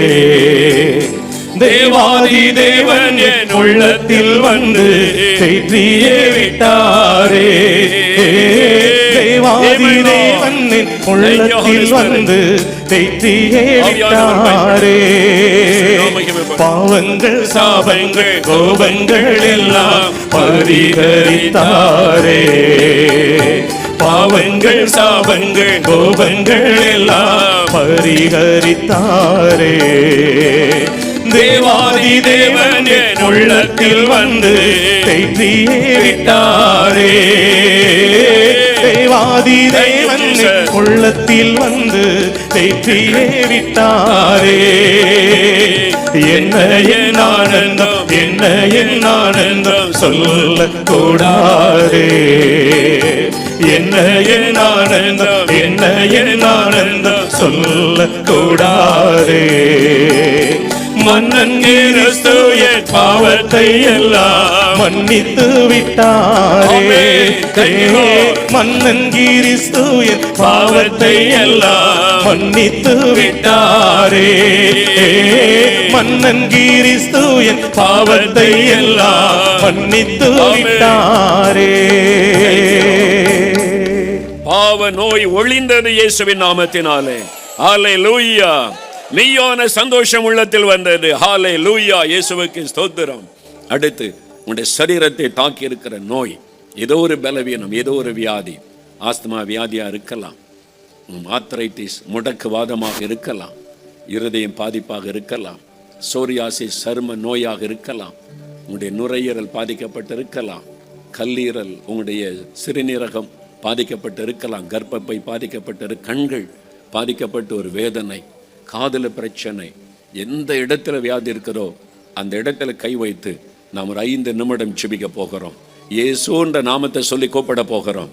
இயேசுவே என்னை தொடும், இந்த நோயிலிருந்து விடுதலை கொடுக்க சிலுவையிலே மரித்தீரே என்று வியாதியுள்ள இடத்துல கை வைத்துக் கொள்ளுங்க. கண்களில் சுக வேண்டும் என்றால் கண்களில் கை வைங்க, காதல சுக வேண்டும் என்றால் காதல விரல் வைத்துக் கொள்ளுங்க, இருதயத்தில் சுக வேண்டும் என்றால் இருதயத்தில் கை வையுங்க, குடலிலே சுக வேண்டும் என்றால் வயிற்று பகுதியில் கை வைத்துக் கொள்ளுங்க. எந்த இடத்துல வியாதி, எந்த இடத்துல வலிகள், எந்த இடத்துல கட்டிகள், கழுத்துல கட்டி, மார்பல கட்டி, தலையில கட்டிகள். இப்பொழுது அந்த கட்டிகள் மறைய போகிறது. கேன்சர் கட்டிகள், டிபி கட்டிகள், தைராய்டு கட்டிகள் மறைய போகிறது. இயேசுவின் நாமத்தில், இயேசுவின் நாமத்தில் உடைய கண்கள் திறக்கப்பட போகிறது. கண்கள் பொது கண்களாக இயேசுவின் நாமத்தில் மாற போகிறது. உடைய காதுகள் இயேசுவின் நாமத்தில் திறக்கப்பட போகிறது. இருதயம் இயேசுவின் நாமத்தில் புதிதாய் மாற போகிறது. உடைய சரீரத்தை வேதனை படித்துக் கொண்டிருக்கிற நோய்கள் விலக போகிறது. அந்தந்த இடத்துல கை வைத்துக் கொள்ளுங்கள். இயேசுவே என்னை தொடும், இயேசுவே எனக்கு விடுதலை தாரும், இயேசுவின் நாமத்தில் சுகம் உண்டாவதாக. இயேசு இயேசு இயேசு இயேசு அந்த பெயரை சொல்ல சொல்ல ஆண்டவருடைய வல்லமை இறங்குகிறது. சுகமளிக்கிற வல்லமை இறங்குகிறது. இயேசுவின் சுகமளிக்கிற வல்லமை மேல இறங்கி கொண்டு இருக்கிறது. நசரேயனாகிய இயேசு கிறிஸ்துவின் நாமத்தினாலே சகல நோய்களும் விலகுவதாக. என் நாமத்தினால் எதை கேட்டாலும் செய்வேன் என்று சொன்னீரே. நசரேயனாகிய இயேசு கிறிஸ்துவின் வல்லமையுள்ள நாமத்தினாலே தலை முதல் கால் வரைக்கும் சுகமளிக்கிற வல்லமை இறங்குவதாக. சகல நோய்களும் விலகுவதாக. இயேசுவின் நாமத்தினாலே சுகம் உண்டாகட்டும். இயேசு கிறிஸ்துவின் நாமத்தினாலே விடுதலை உண்டாகட்டும். இயேசு கிறிஸ்துவின் நாமத்தினாலே பொல்லாத கேன்சர் வியாதிகள் மறைந்து போவதாக. கட்டிகள் மறையட்டும் இயேசுவின் நாமத்தில். கேன்சர் கட்டிகள் மறையட்டும் இயேசுவின் நாமத்தில். டிபி கட்டிகள் மறைந்து போகட்டும் இயேசுவின் நாமத்தில். தைராய்டு கட்டிகள் மறைவதாக இயேசுவின் நாமத்தில். தலையிலே காணப்படுகிற வலிகள் விலகட்டும். தலைக்குள்ளே காணப்படுகிற எல்லா கட்டிகளும் மறையட்டும். பிரெயின் டியூமர் இயேசுவின் நாமத்தில் மறைவதாக. பிரெயின் டியூமர் இயேசுவின் நாமத்தில் மறைவதாக. தலைக்குள்ளே கட்டியோடு யாரோ ஜெபிக்கிறீர்கள். இயேசு கிறிஸ்துவின் நாமத்தில் ஆண்டவருடைய வல்லமை தலைக்குள்ளே இறங்குகிறது. இப்பொழுது அந்த கட்டி மறைகிறது இயேசுவின் நாமத்தில். கழுத்தில் இருக்கிற கட்டி மறைகிறது. தைராய்டு கட்டி மறைகிறது இயேசுவின் நாமத்தில். உங்களுக்கு ஆபரேஷன் அவசியம் இல்லை. இயேசு அந்த கட்டியை எடுத்து போடுகிறார். விடுதலை பெற்றுக் கொள்ளுகிறீர்கள். இப்பொழுது மார்பில் இருக்கிற கேன்சர் கட்டி மறைகிறது இயேசுவின் நாமத்தில். வயிற்றில் இருக்கிற கட்டிகள் மறைகிறது இயேசுவின் நாமத்தில். தலையிலே காணப்படுகிற கட்டிகள் இயேசுவின் நாமத்தில் மறைந்து போவதாக. கைகளிலே கால்களிலே காணப்படுகிற கட்டிகள் இயேசு கிறிஸ்துவின் நாமத்தில் மறைந்து போவதாக. ஆண்டவர் அதை எடுத்து போடுவீராக.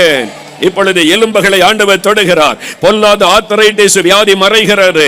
முடக்குவாத நோய்கள் விலகுகிறது. கைகளை கால்களை முடக்கி வைத்திருக்கிற பொல்லாத ஆவிகளை கடிந்து கொள்கிறேன் இயேசுவின் நாமத்தில். அந்த முடக்குவாத நோய்களை கொண்டு வருகிற பொல்லாத ஆவியே விலகி போ இயேசுவின் நாமத்தில் என்று கடிந்து கொள்கிறேன். கைகளிலே சுகம் உண்டாவதாக. கால்களிலே சுகம் உண்டாவதாக. பயன்படுத்த முடியாத கைகள் சுகம் அடைவதாக. பயன்படுத்த முடியாத கால்கள் சுகம் அடைவதாக. முடக்கப்பட்ட விரல்கள் சுகம் அடையட்டும் இயேசுவின் நாமத்தில். நடக்க முடியாதவர்கள் இயேசுவின் நாமத்தில் எழும்பி நடப்பார்களாக. கால்கள் பலம் கொள்ளுவதாக. இயேசுவின் நாமத்தில் விடுதலை. இயேசு கிறிஸ்துவின் நாமத்தில் எலும்புகளிலே நரம்புகளிலே காணப்படுகிற வலிகள் மறைவதாக. நரம்பு மண்டலங்கள் சுகம் அடையட்டும். எலும்புகளிலே சுகம் உண்டாகட்டும். தலை முதல் கால் வரை வல்லமை இறங்கட்டும். பொல்லாத சர்ம நோய்கள் மறைவதாக. ஊரல் வியாதிகள் இயேசுவின் நாமத்தில் மறைந்து போவதாக. பாதிக்கப்பட்ட இருதயம் சுகம் அடையட்டும் இயேசுவின் நாமத்தில். இருதயத்திலே சுகம் உண்டாவதாக. நுரையீரல் பாதிப்புகள் மாறட்டும் இப்பொழுது இயேசுவின் நாமத்தில். புதிய நுரையீரலாய் மாறட்டும். கல்லீரல் பாதிக்கப்பட்ட சகோதரனை தொடுவீராக. இயேசுவின் நாமத்தில் கல்லீரல் சுகம் அடைவதாக. சிறுநீரகம் பாதிக்கப்பட்டவளை தொடுவீராக. இயேசுவின் நாமத்தில் இந்த சிறுநீரகங்கள் இயங்கட்டும் இயேசுவின் நாமத்தில். கர்ப்பப்பையில் இருக்கிற பிரச்சனைகள் மாறட்டும். கட்டிகள் மறையட்டும் இயேசுவின் நாமத்தில். இப்பொழுது தலை முதல் கால் வரை சுகமளிக்கிறவருடைய வல்லமை இறங்குவதாக. சகல நோய்களும் விலகுவதாக. வியாதிப்பட்ட குழந்தைகளை தொடுவீராக. வியாதிப்பட்ட குழந்தைகள் இயேசு கிறிஸ்துவின் நாமத்தில் சுகம் அடைவார்களாக. பேச முடியாத குழந்தைகள் பேசட்டும் இயேசுவின் நாமத்தில். நடக்க முடியாத குழந்தைகள் நடக்கட்டும் இயேசுவின் நாமத்தில். அற்புத சுகம் உண்டாவதாக. உடைய வல்லமை தொட்டு கொண்டு இருக்கிறதற்காய் நன்றி.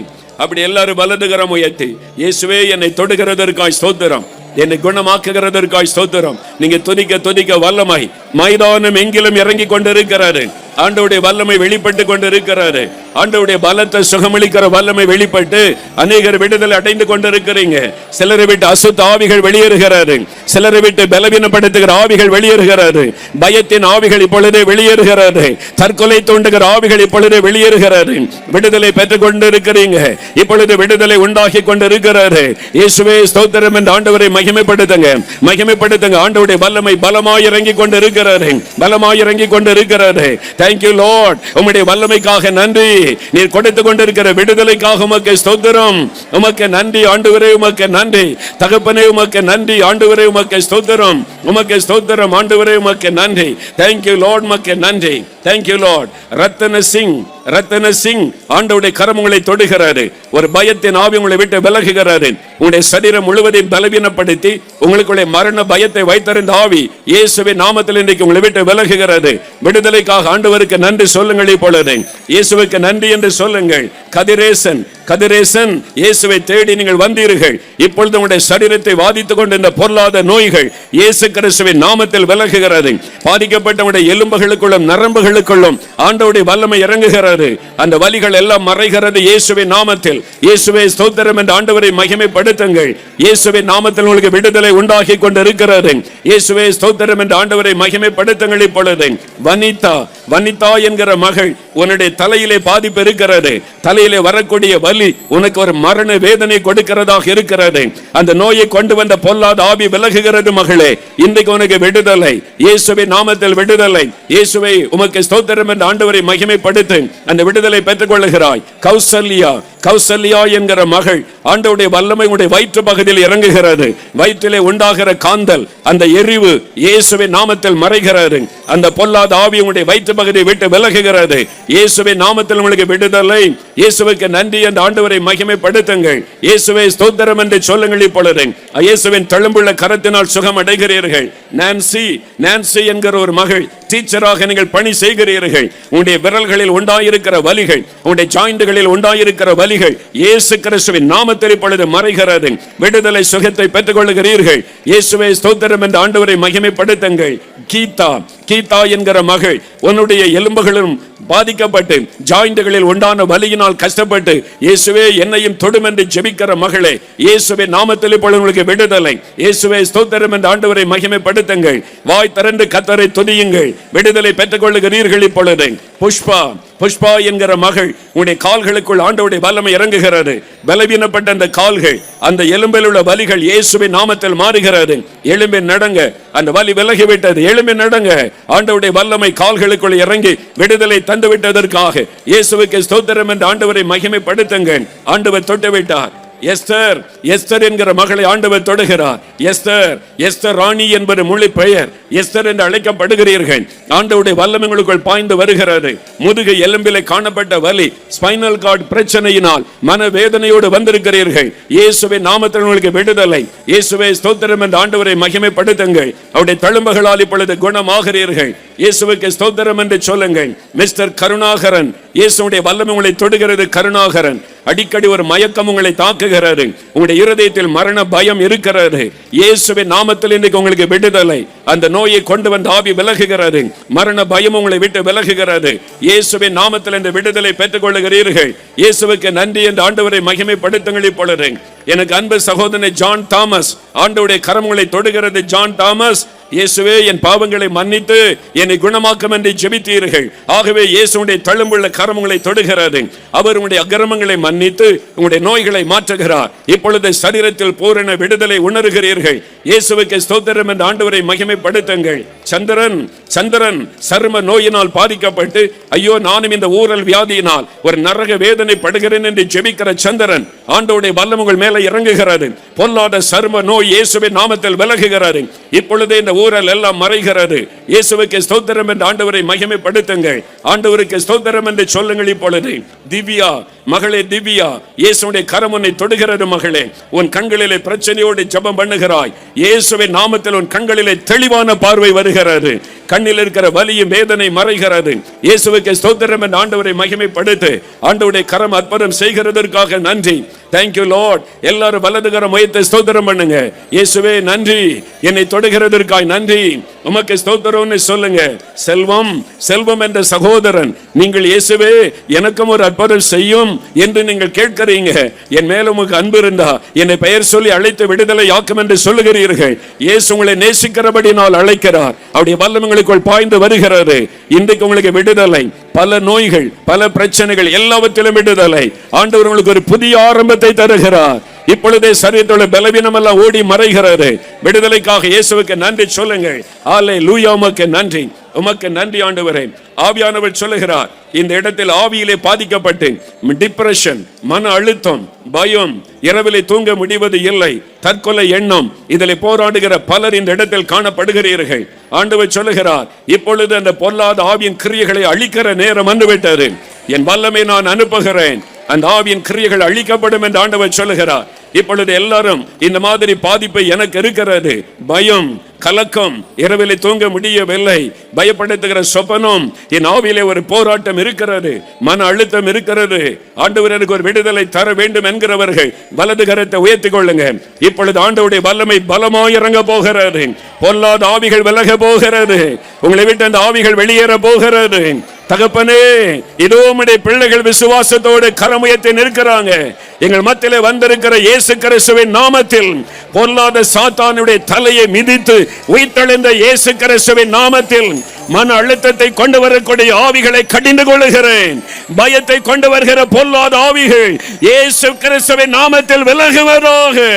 மரண போராட்டத்தை கொண்டு வரக்கூடிய ஆவிகள் இயேசுவின் நாமத்தில் விலகுவதாக. தற்கொலை எண்ணங்களை தூண்டுகிற பொல்லாத அசுத்த ஆவிகள் இயேசுவின் நாமத்தில் விலகுவதாக. பொல்லாத மந்திரவாத கிரியைகள், பில்லிசூனிய கிரியைகள் இயேசுவின் நாமத்தில் எரிந்து போவதாக. தகடுகள் எரியட்டும் இயேசுவின் நாமத்தில். இனி உம்முடைய பிள்ளைகள் மீது ஒரு சாத்தானுக்கும் அதிகாரம் இல்லை. அந்த கிரியைகள் எல்லாம் அழியட்டும் இயேசுவின் நாமத்தில். விடுதலை உண்டாகிறது. வின்சென்ட், அன்பு சகோதரனே வின்சென்ட், உடைய மன அழுத்தம், அதை கொண்டு வந்த டிப்ரெஷனை கொண்டு வந்த ஆவி விலகுகிறது இயேசுவின் நாமத்தில். விடுதலை பெற்றுக் கொள்ளுகிறீர்கள். இயேசுவுக்கு நன்றி என்ற ஆண்டவரை மகிமைப்படுத்துங்கள். லீலா என்கிற சகோதரி, மன அழுத்தத்தினால் இரவிலே தூங்க முடியாமல் கலங்குகிற உங்களுக்கு விடுதலை. இயேசுவுக்கு ஸ்தோத்திரம் சொல்லுங்க. எல்லாரும் வலதுகரம் உயர்த்தி ஒரு நிமிடம் ஸ்தோத்திரம் பண்ணுங்க. இயேசுவே உமக்கு நன்றி, என்னை தொட்டதற்காய், விடுதலை தந்ததற்காய் ஸ்தோத்திரம், அற்புதம் செய்து விட்டதற்காய் ஸ்தோத்திரம், மனதார உம்மை துதிக்கிறோம். அல்லேலூயா என்று உம்மை போற்றுகிறோம். அல்லேலூயா. கடைசியாய் மற்ற ஆசீர்வாதங்களுக்காய் செபிக்க போகிறோம். உங்களுடைய வேலை, உங்களுடைய வருமானம், கடன் பிரச்சனை மாற, குடும்ப ஆசீர்வாதம், கற்பத்தின் ஆசீர்வாதம், ஜெபம் பண்ணி முடிக்க போறோம். இப்ப எல்லாம் வலதுகரம் வைத்துங்க. உங்களுக்கு என்ன ஆசீர்வாதம் வேணும்? வேலை காரியம், பிள்ளைகளுடைய திருமண காரியம், கற்பத்தின் ஆசீர்வாதம், அது கடன் பிரச்சனை மாறணும், பிசினஸ் காரியம், உங்களுடைய பிள்ளைகளுடைய படிப்பின் காரியம், எந்த ஒரு ஆசீர்வாதம் வேணுமோ இவ்வளவு அற்புதம் செய்த இயேசு இங்கே தான் இருக்கிறார். 2 நிமிஷம் எல்லாம் கண்களை மூடி, இயேசுவே எனக்கு இந்த காரியத்தில் அற்புதம் வேணும், என் குடும்பத்தில் இந்த அற்புதம் செய்யுங்க. கேளுங்க கேளுங்க கேளுங்க, வாய் திறந்து. இயேசுவே என்னை ஆசீர்வதிங்க, என் குடும்பத்தை ஆசீர்வதிங்க, என் பிள்ளைகளை ஆசீர்வதிங்க, படிப்பில் ஆசீர்வதிங்க, வேலைக்கு வழி திறந்து தாங்க, பிசினஸ் ஆசீர்வதிங்க. கேளுங்க, இயேசுவே இயேசுவே அந்த பெயரை சொல்லுங்க. இயேசுவின் பெயரை சொல்லி சொல்லி சொல்லி ஜெபிக்க ஜெபிக்க ஜெபிக்க ஆண்டவருடைய வல்லமை இறங்குகிறது. ஆண்டவருடைய வல்லமை இறங்குகிறது. சுதாகர், சுதாகர், இயேசுடைய ஜெபத்தை கேட்டார். சுதாகர், உங்களுடைய சரீரத்தில் வியாதியும் மறைகிறது. இதுவரை இழந்து போன எல்லாவற்றையும் கர்த்தர் உங்களுக்கு திரும்ப தருகிறார். இழப்பின் நிமித்தம் மனம் உடைந்து தற்கொலை செய்து செத்து விடலாம் என்ற எண்ணத்தோடு வந்த சுதாகர், இயேசுவின் நாமத்தில் இன்னைக்கு உங்களுக்கு விடுதலை. இனி ஆசீர்வாதத்தை காண்பீங்க. பயப்படாதங்க பயப்படாதங்க. இனி நன்மை உங்களுடைய வாழ்க்கையில நடைபெற காண்பீர்கள். இயேசு உங்களுக்கு வாக்கு கொடுக்கிறார். ஸ்தோத்திரம் பண்ணுங்க.